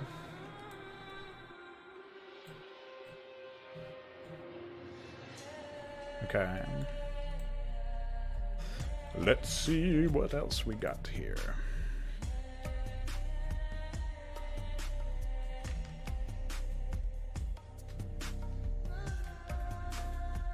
Alright, let's count the donut shops.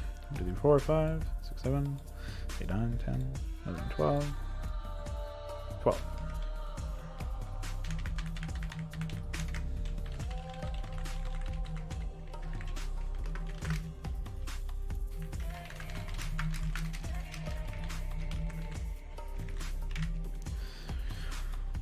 Four, 5.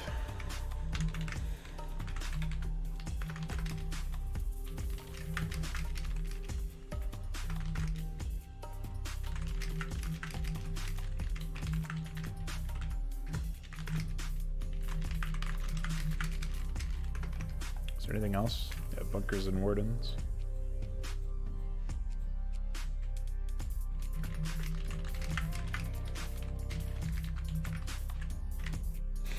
Yeah, I was in Nemesis Omega. There's the YouTube frog emoji somewhere. It's like hiding underneath an infested command center. It's pretty good.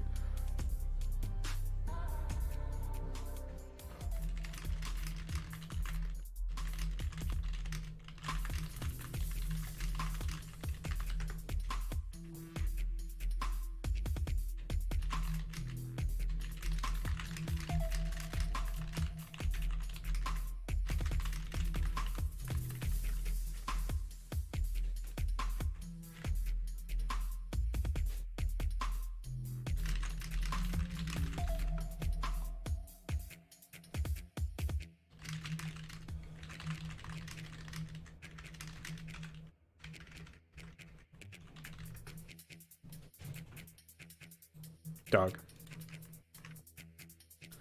All right, how many wardens? We got 1, 2, 3, 4, 5. Okay.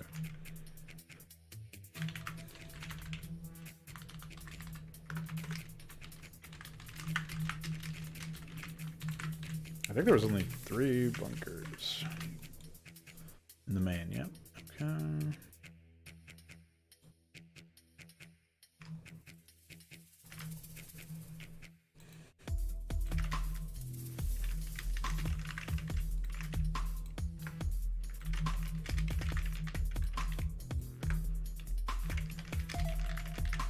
I don't think I can get give farms timing to the anime because they get supply from their production structures right now. I don't know if that'll be final or not, but oh wait, that's Academy. But yeah, because of that, I'm not really quite sure how I'm going to handle that.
I think I'll make my AI spam dogs.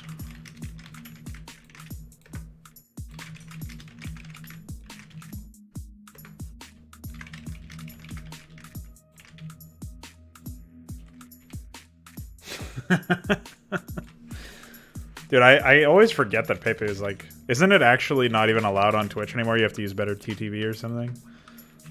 Or the Franker Z thing? Something dumb like that happened. They removed it from Twitch.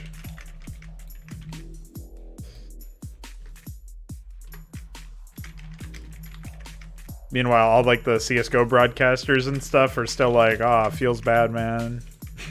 Like they still say it anyway.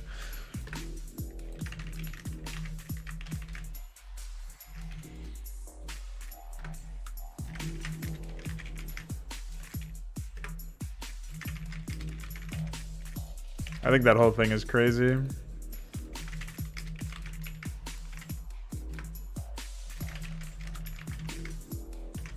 So with my luck, a unit will pop out of that far right garage and get stuck doing nothing, spinning. Can't wait to see that happen. Well, I don't really know though. Yep, looks like it. We'll move it over there.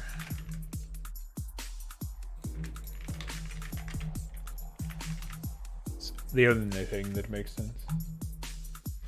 Yep.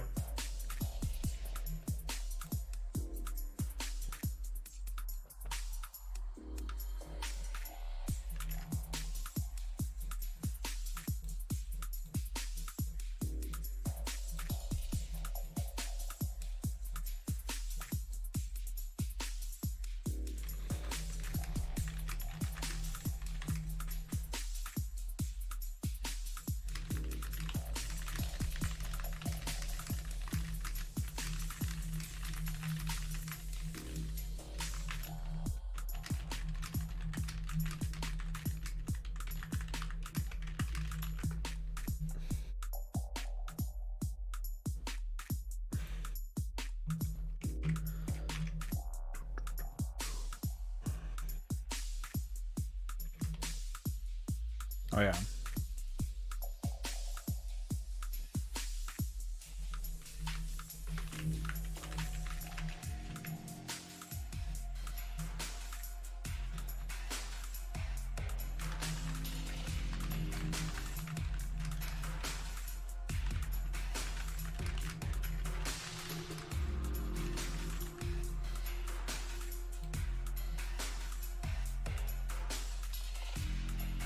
The art. Yeah. The one where it was just stereotypes of everybody. You had like, what was it? Corey and Davey were just like half of their head was peeled up or something.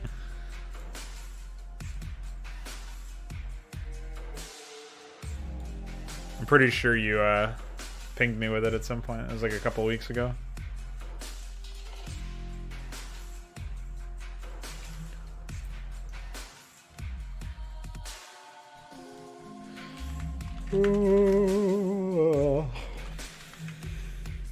Actually, let me see what the force values even are for these units.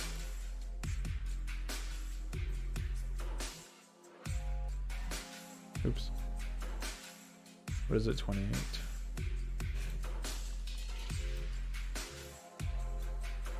Wait, what? Oh, wrong unit. Dude, dogs are 235 force value. Holy shit. Let's get some calculators out, boys. If I want him to defend with up to 6 dogs at any given time, I need him to have max force of 1410. Fucking dogs. Oh, I thought it was, wasn't it like just a hamburger or something? Maybe you released an update. Updated art.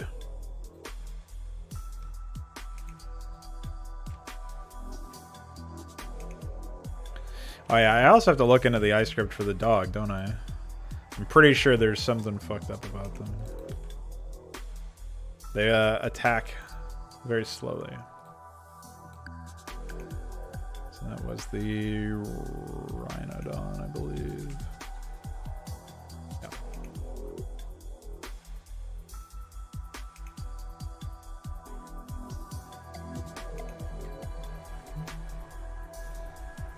Oh, okay.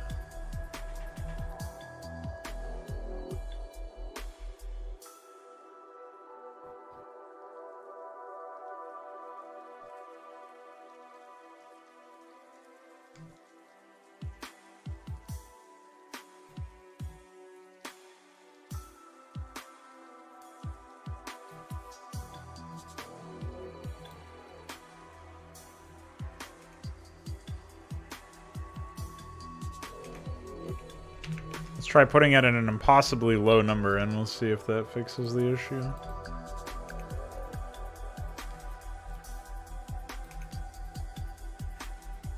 What? Oh, here it is. Oh yeah, I still don't know why this crashes. Oh, figure it out later.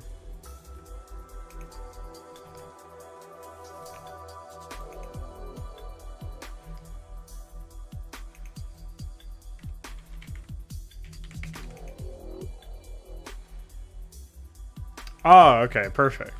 As long as I'm triggering the feminist. It's fine. Dog. Yeah, they should be attacking way faster, I feel like.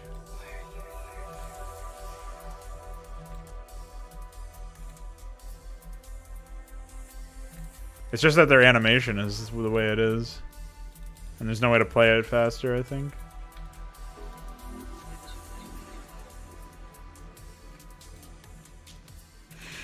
Well, it seems like it's not possible to make them attack any faster than they currently do. Iquare. That's what I was trying to do here. But the animation is long.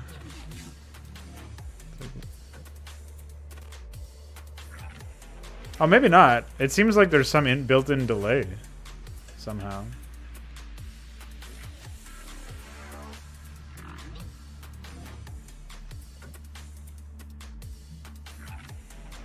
Like, I set the weapon speed to super low value.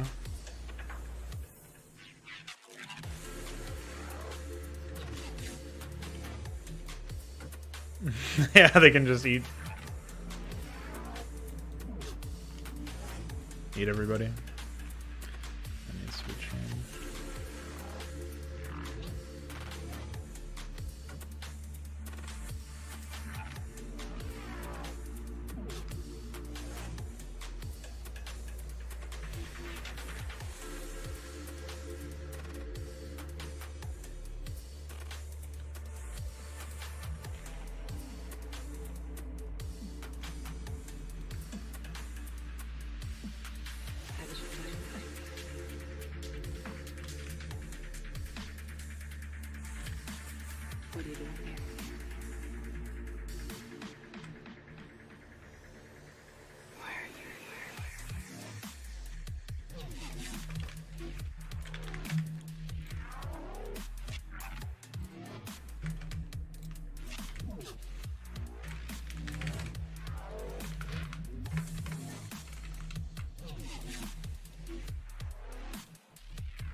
Oh, no wonder.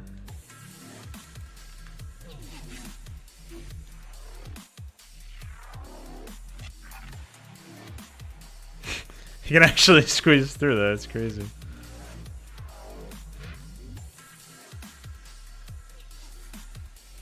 Alright, so I think down should be like 30, 16.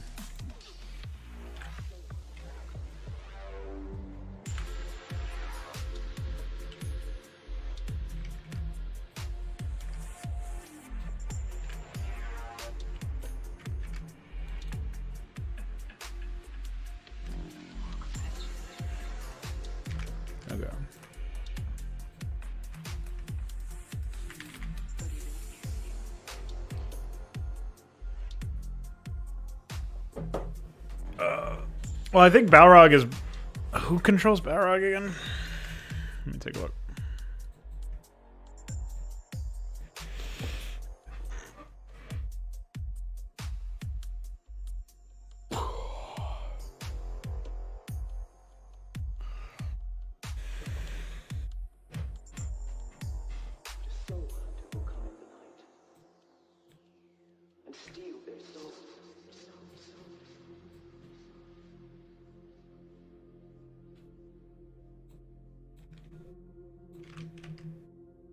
Let's try that ice script. Maybe that'll do something exciting.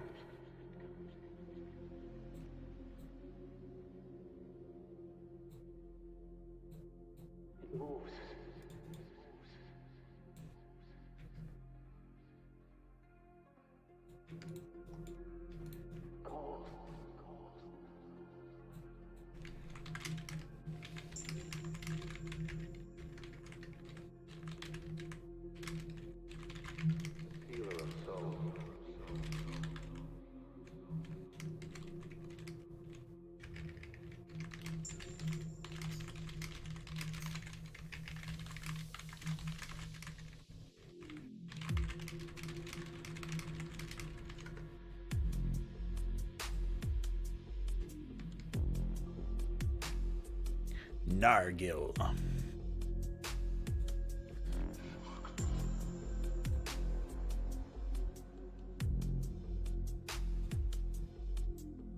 Yeah, it looks like I only have the Balrog in here so far. Balrog is Gorn, so Gorn dies in the Protoss campaign. I'm not sure about Nargil. I think, was he something else, maybe? I don't remember. I thought Nargil and Zargil were from one of those other campaigns. Retribution, probably. Oh no, maybe it was this. I don't fucking remember. I can't keep track of those. Would a soul hunter will come in the night?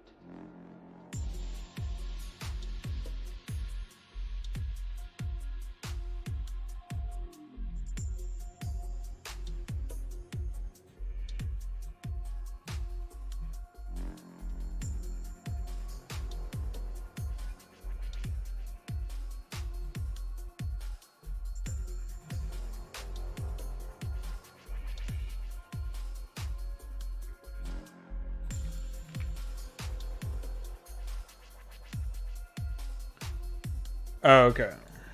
Yeah, I don't know about the Fenris brood. I'll have to look at. I guess it's like an okay name for it or something if I end up using it, but I don't have any immediate reaction to it. We'll have to wait and see. All right, so I decided to add dogs for the police, but I don't actually know what else I'm going to add. Left. If I wanted to add the Halo or something, I think I might save that for the second map. It's not really necessary right now. I do want to try popping into scripts. We'll check out if that helps the dog.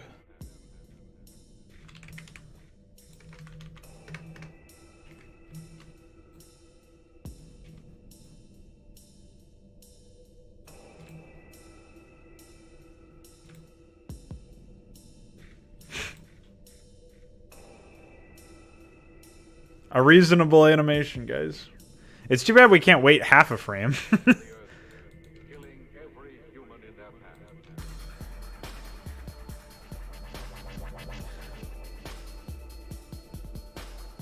No, Gorn's a default Cerebrate. They just have no... Gorn doesn't have like an actual like line of dialogue or anything. Gorn's one of the Cerebrates along with Arak, I think, that Zeratul kills in Shadowhunters. Yeah, Barker, dude. He barks. Alright, so that is not really that great.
Yeah, I guess so, Icar. That would make some sense.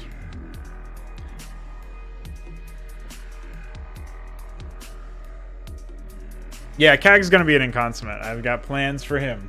That's why he's in the character listing.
There you go. Tree consistency.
Stream is approaching its end here. Wait, is it? Oh no, I was thinking it was an hour later. At some point I gotta break for some food. So that'll just be an extended BRB, I guess, since I still got some time.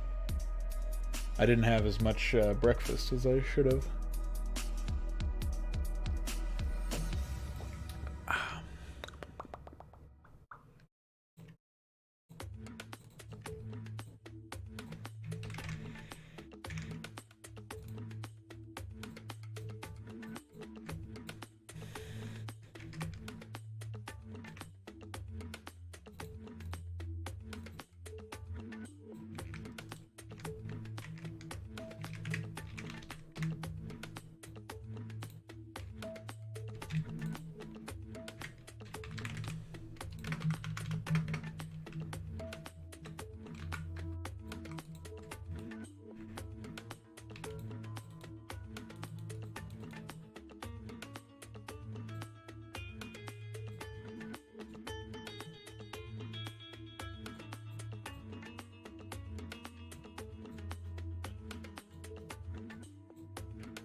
Alright, so current unit is Queer Nest. Upgrade level 1 required. Maybe that's something I fucked up that. Oh, I have to do end of sublist.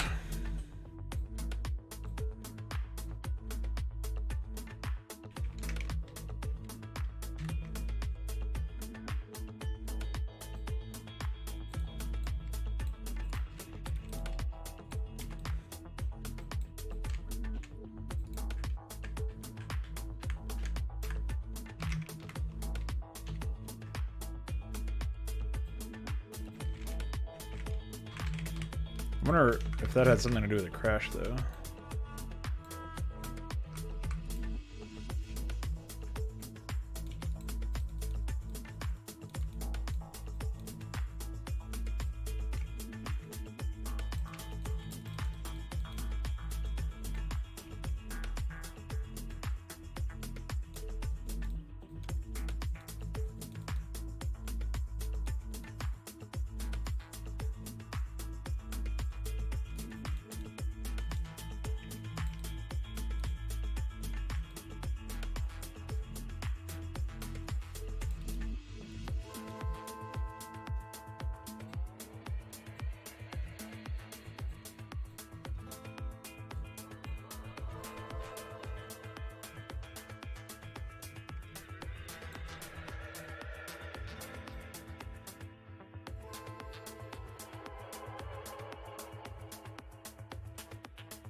So I think I have to take the dat file,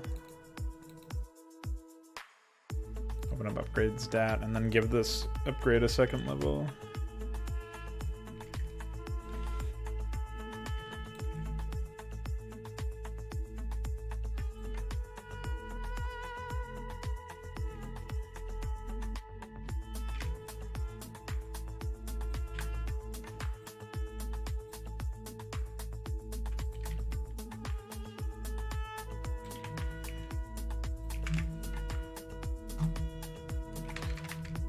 All right then.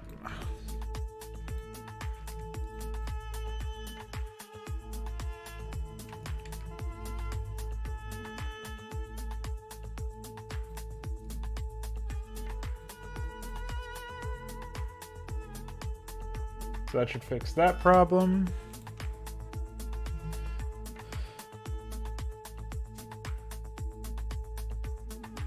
Yeah, it shouldn't be able to pass through height differences. Anything that's a higher or lower height level than the level they're currently at should be unpathable. But all other terrain should be pathable, including doodads. Maybe they can't unburrow if they're over unpathable terrain, or they can, but then they just do that spinning thing that they do. I'm not sure. The thing is that can be used really easily to like glitch up ramps and stuff, right? So I'm not sure how I feel about that.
Can you download Todborne somewhere? No, it's not ready. Not even close, dude. I'm running the first AI for the first map. Can't download it yet. You maniac.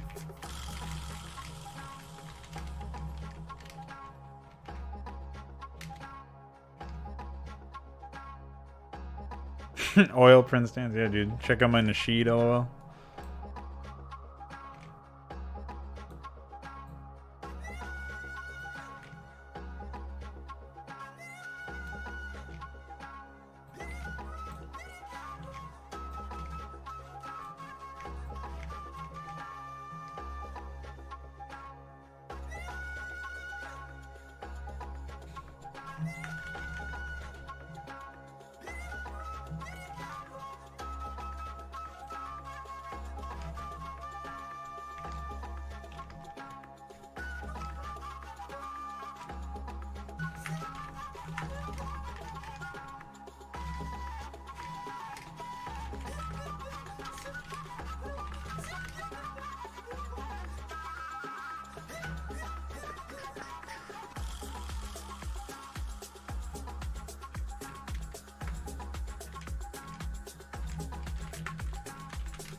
Oh yeah, I've got a multi-run all this shit that I need here.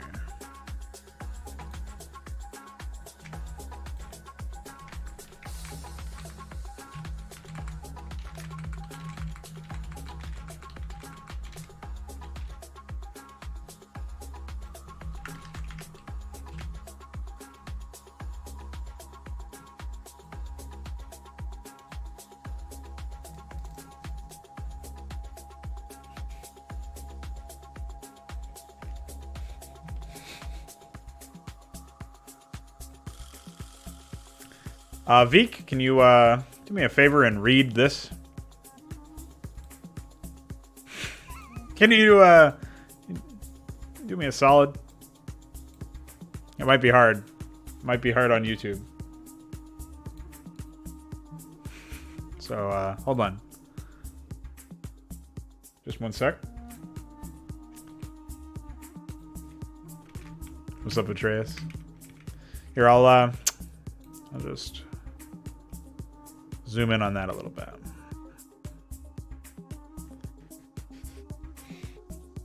You mind explaining this one to me? It seems to be a little confusing.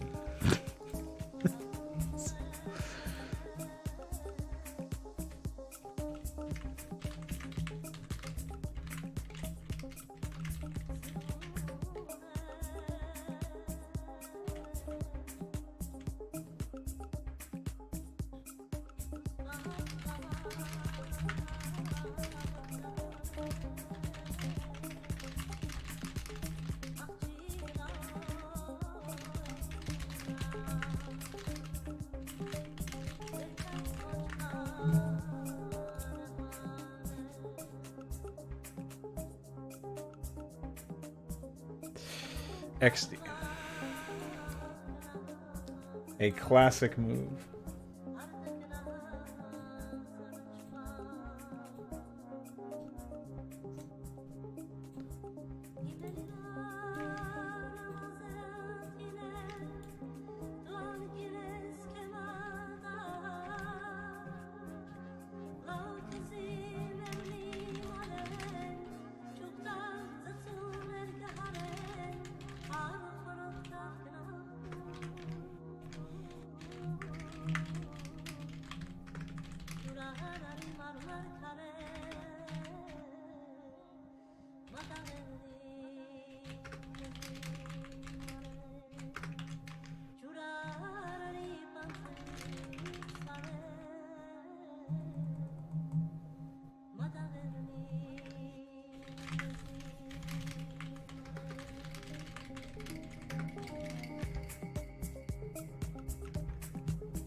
I forget which one was second. 3520. Oh. these two need to change. 104 is number 4, okay.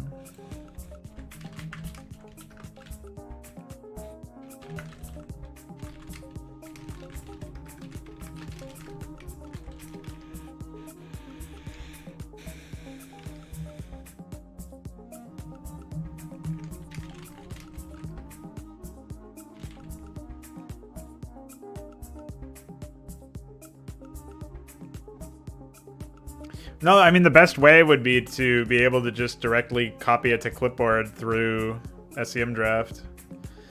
Like, just to, like some keyboard shortcut in here, which would just be copy coordinates to clipboard. It'd be like Control-Shift-C or something, I don't know. But whatever it would be, you do that, and you'd paste it in here.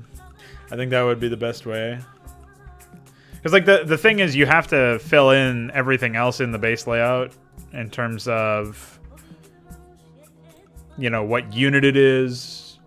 I guess if you wanted to go a step further, you could do, like, you could fill in base layout and then I guess, like, the unit ID, set coordinates 1255, and then like a space, and have the user implement or just default it to 50, I guess. Yeah, like I've already asked SI about it. He doesn't seem interested in doing that, and I doubt he's going to be interested in anything that I request at this point because he knows we're working on our own map editor. So like anything that I ask him to add is just going to be added like it doesn't matter because we're gonna add some superior functionality to ours anyway, in theory. So there's probably not much motivation for him to add it.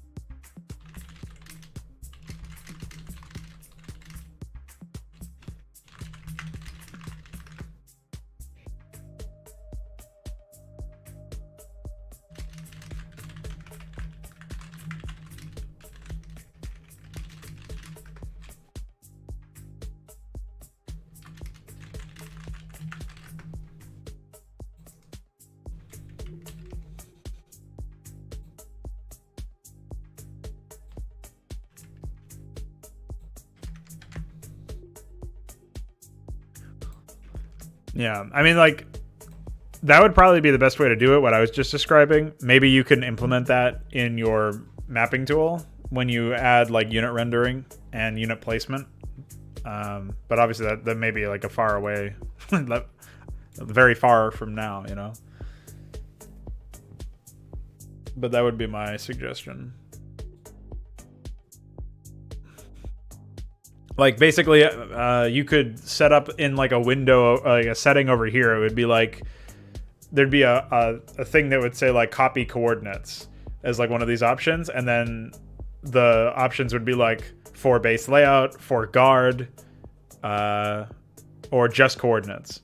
So, like, you'd basically be telling the editor what to like what to give you in your clipboard. That would be, like, I think the best way to do it. And hopefully that would work out in some way or another.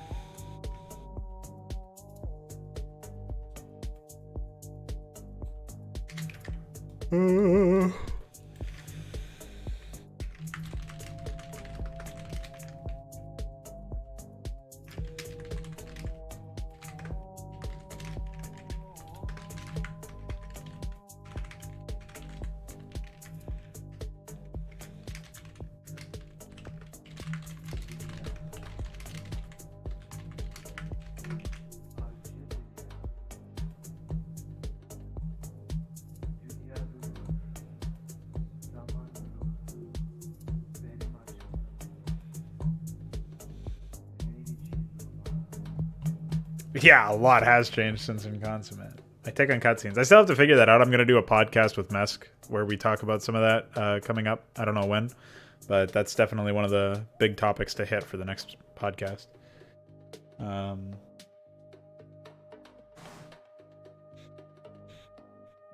think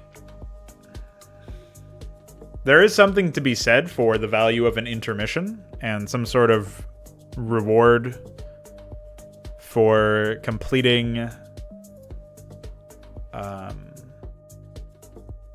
like a feat of strength, which would be completing the mission, right? So some sort of reward for that I could see value in, but it, like, in theory, the victory screen and the score screen are the reward. You know what I mean? The other issue is when you have stuff like, here's a good example, right? So like there's two examples that immediately come to mind of this problem. The first is from Inconsummate, and the other one is from Brood War. So I use the Inconsummate example first. When you have the final moment of To Free the Beast, or even the final moment of like the third map, Sins of the Follower, you have completed your objective, and then something happens to undercut the importance of everything that you just did and completely move the goalposts of whatever you guys are trying to do. Like, that's a big problem if you consider it that way. So,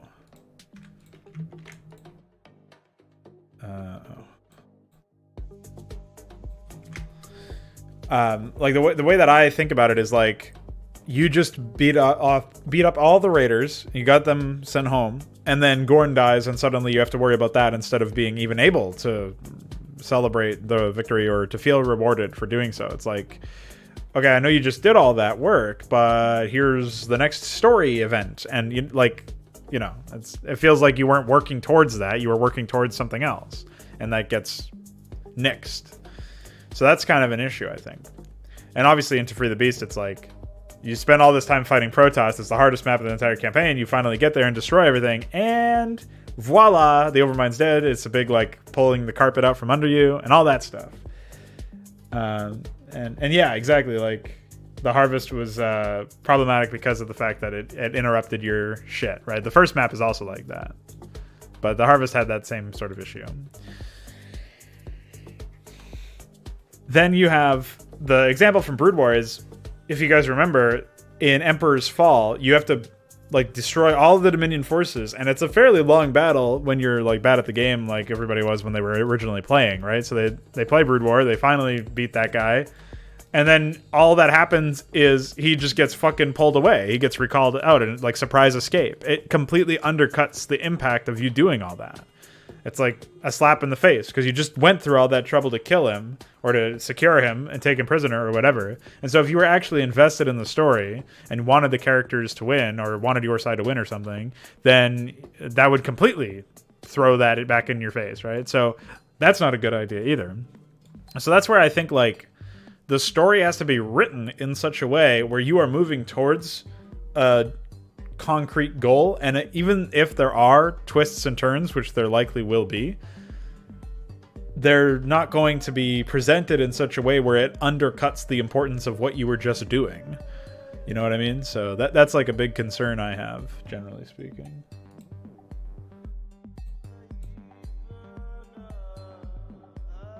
For sure Protoss will be. I don't think the Raiders will still be around, but I might throw something in there. I don't know.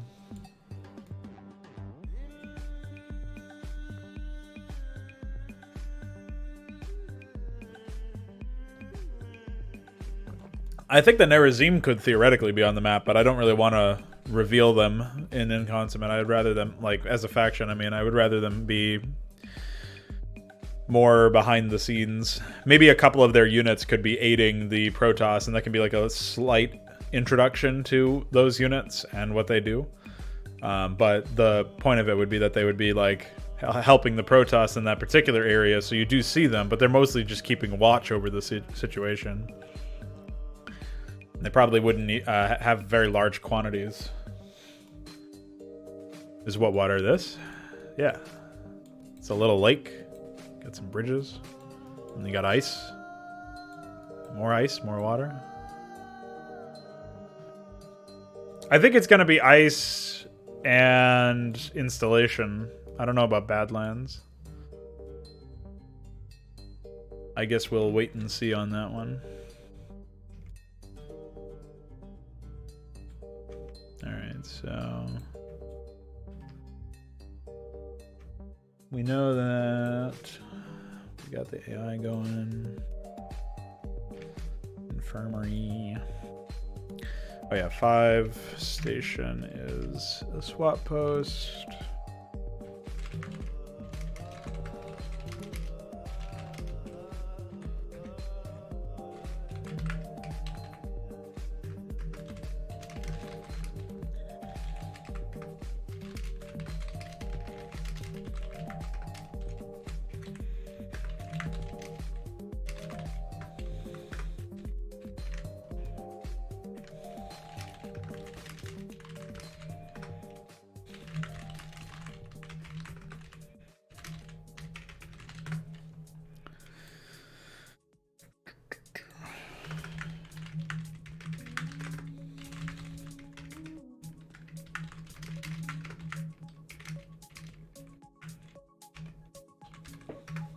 No.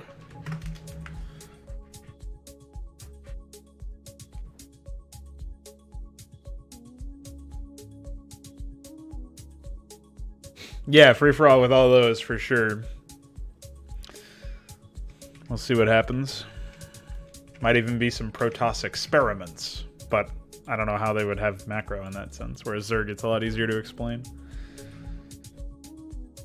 Infiltrator.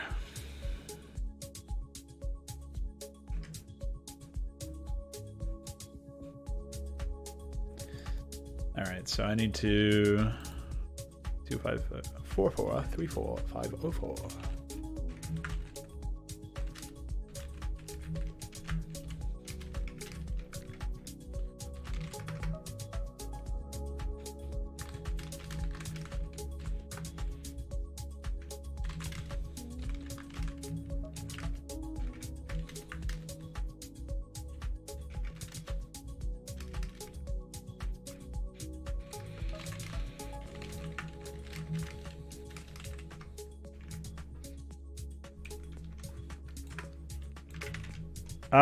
Actually, I'm not sure. I think there will be, but well, there's like the electrical tiles. There's going to be the healing, but other than those two, I'm not sure.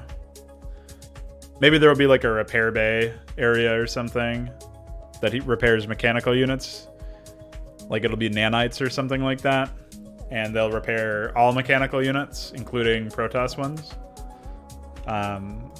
And then that's just for game balance, not necessarily make any sense in the lore, I guess, but maybe the Protoss can control them. But yeah, there's going to be stuff like that. I'm pretty sure.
SWAT Trooper 1, 2, 2.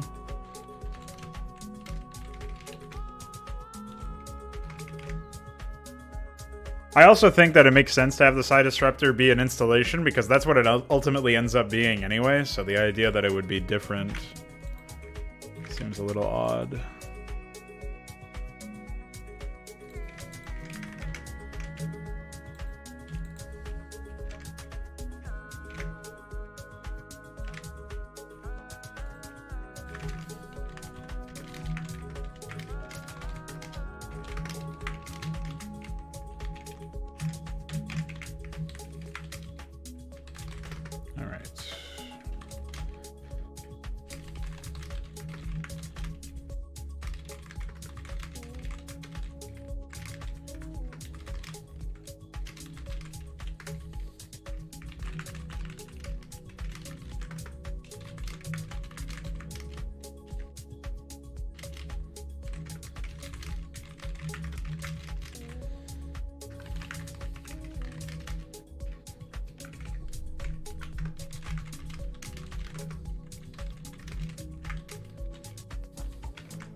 Alright, cool.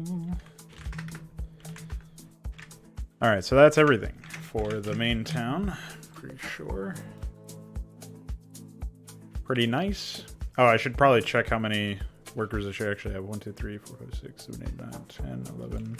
It's about 33, but I usually don't go the full way. Yeah, it looks like it's 28. Nice.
What was the other one?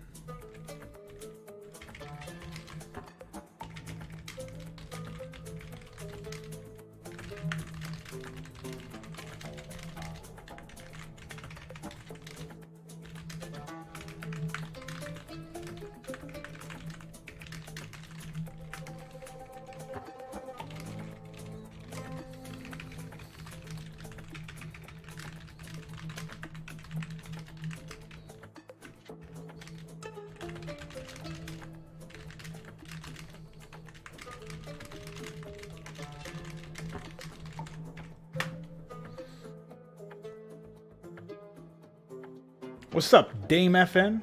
How are you?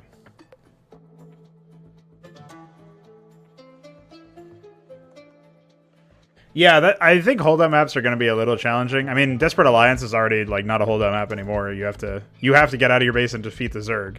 And if you don't do that, then well, the Zerg will defeat you, presumably. So I think in general, anything that doesn't have a very straightforward mission objective is a little bit more challenging to adapt, right? Like if it's not just kill the enemies, then I have to figure out some way to make that the most notable gameplay loop and the majority of the solution to the mission, while also trying to do the original concept justice. The thing is, if I don't think that the original concept was worthwhile, then I'm probably just going to scrap it or only integrate it in a very loose sense. So it's sort of like, I don't know. It's one of those things where I'm going to have to do some figuring out at some point. But should be possible. Do I code for people for money? No, besides some donations I get from now and again, not really. I don't really do much programming. I'm just writing an AI right now, which is very basic. It sounds technical, but it's not so complex at the end of the day.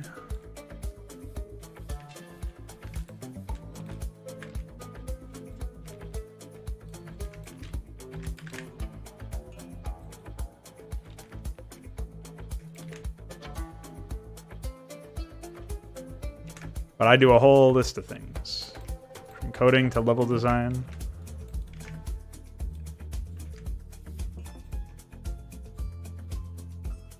What languages I know? I know a bit of C++, like I know how the operators work and stuff. I can read a function and figure out what it's doing usually, but I probably write functions really poorly. I've also messed around with Rust, but I hate it, so I'm not doing that again. Unless I really have to. Oh yeah, Countdown is a map that I totally forgot about that map, honestly. That was that was like, that's going to be interesting to port, but I think at that point the game state will be so radically different from all the new units in Brood War Hydra that who knows what's actually going to happen. We'll see.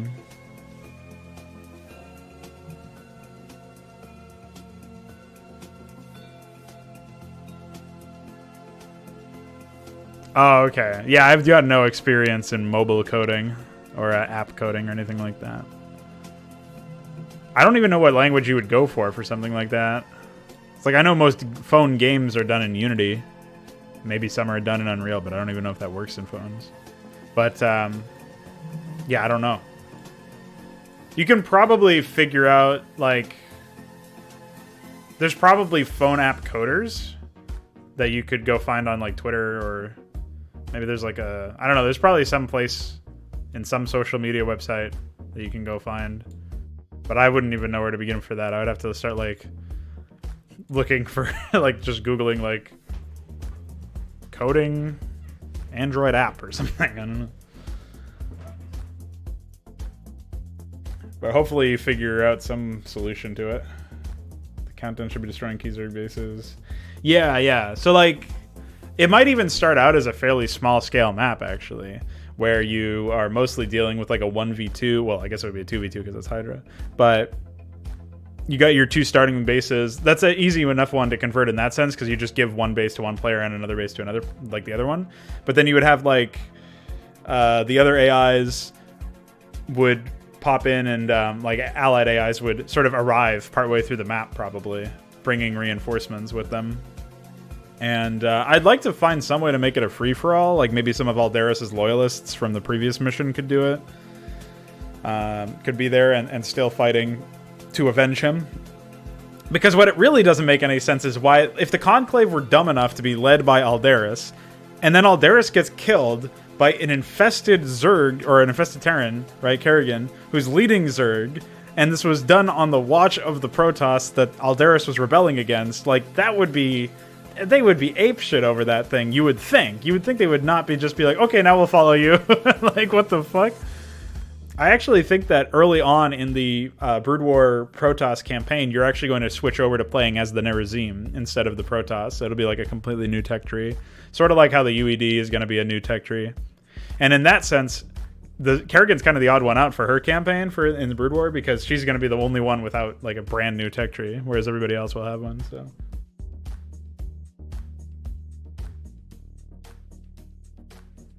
Yeah, of course, Dame. I'm just you kind of got to be if you're not chill while you're working on stuff like this, you don't get too much work done. I'll put it to you that way. If you're just like yelling and stuff, it's like pretty hard to get focused. So yeah, I mean, I do these things every day, usually around the same time, for 3 to 4 hours a day. So you're more than welcome to stop by and hang out. Yeah, what we're talking about might fly over your head. I don't know if you're familiar with StarCraft at all, but.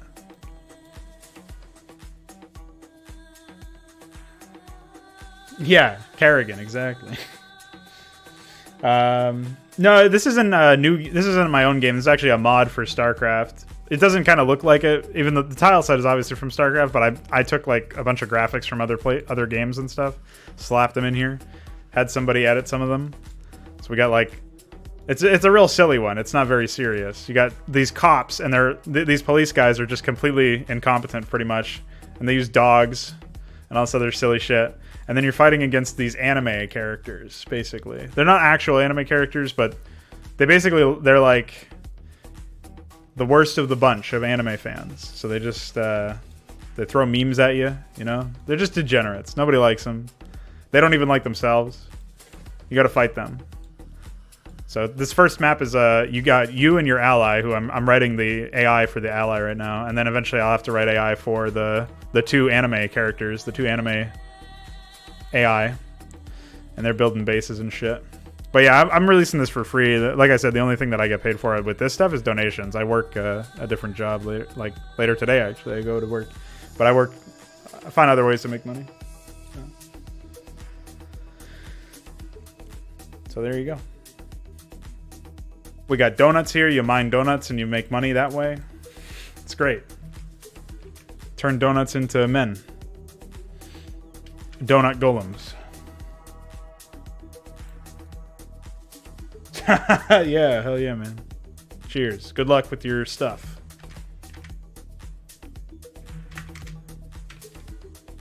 I think I did everything I need to do for this main base. I guess I can do the define maxes.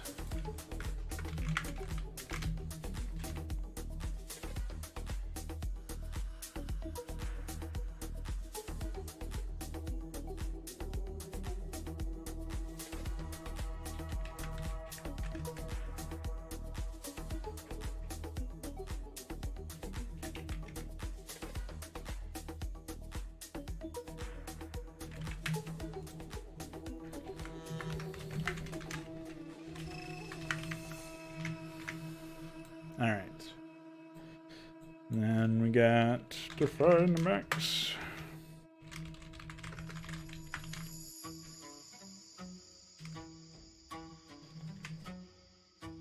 Oh, iQuery. Define max doesn't get replaced with replace unit, correct? That's going to be something I got to fix at some point. Well, I'll just define max the same thing for all of the different units, I guess.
There we go.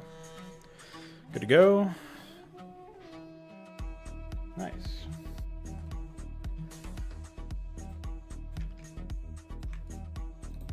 All right, let me just quickly test the moderator again. Oops, wrong one. Okay, so we need the first level of the upgrade.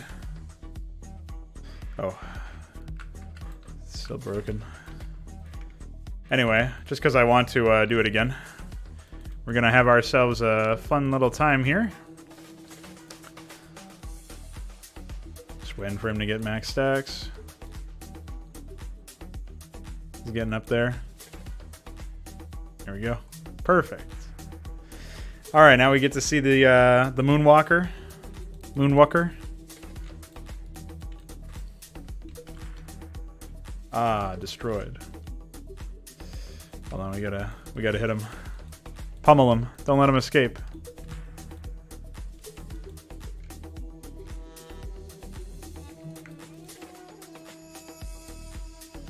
There we go. Check that out.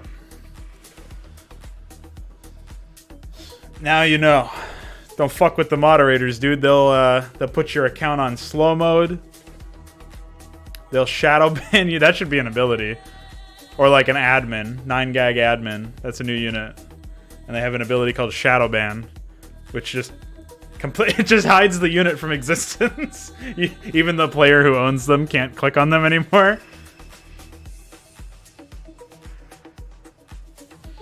I like that idea.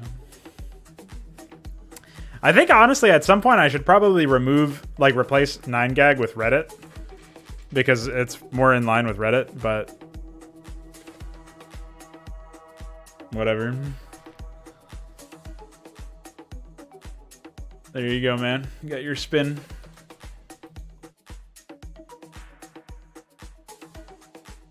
This motherfucking do-si-do.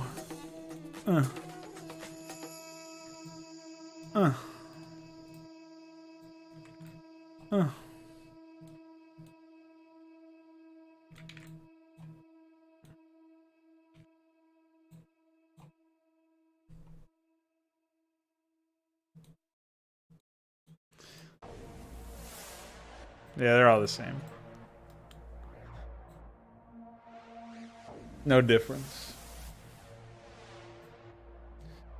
Alright, well, I think that does it for the stream today.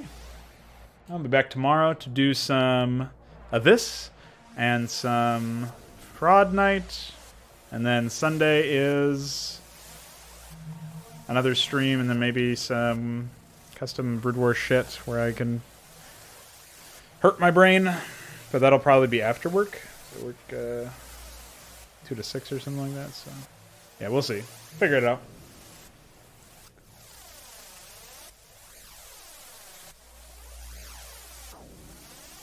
Yeah, that's a good shout, Iquare. I was thinking that too. Like, there'd be some Dark Templar who don't want to remain by Zeratul side because Zeratul is siding with the betrayers or something. So I'm sure I could put something like that together. But yeah, thanks everybody for hanging out. I will see you guys tomorrow. Everybody have yourselves an excellent day, and make sure to donate me on Patreon. You know, I still can't believe I found that Twitter account. That was actually a real Twitter account called like Sub My Patreon or something. Now that guy's a cuck. Bye.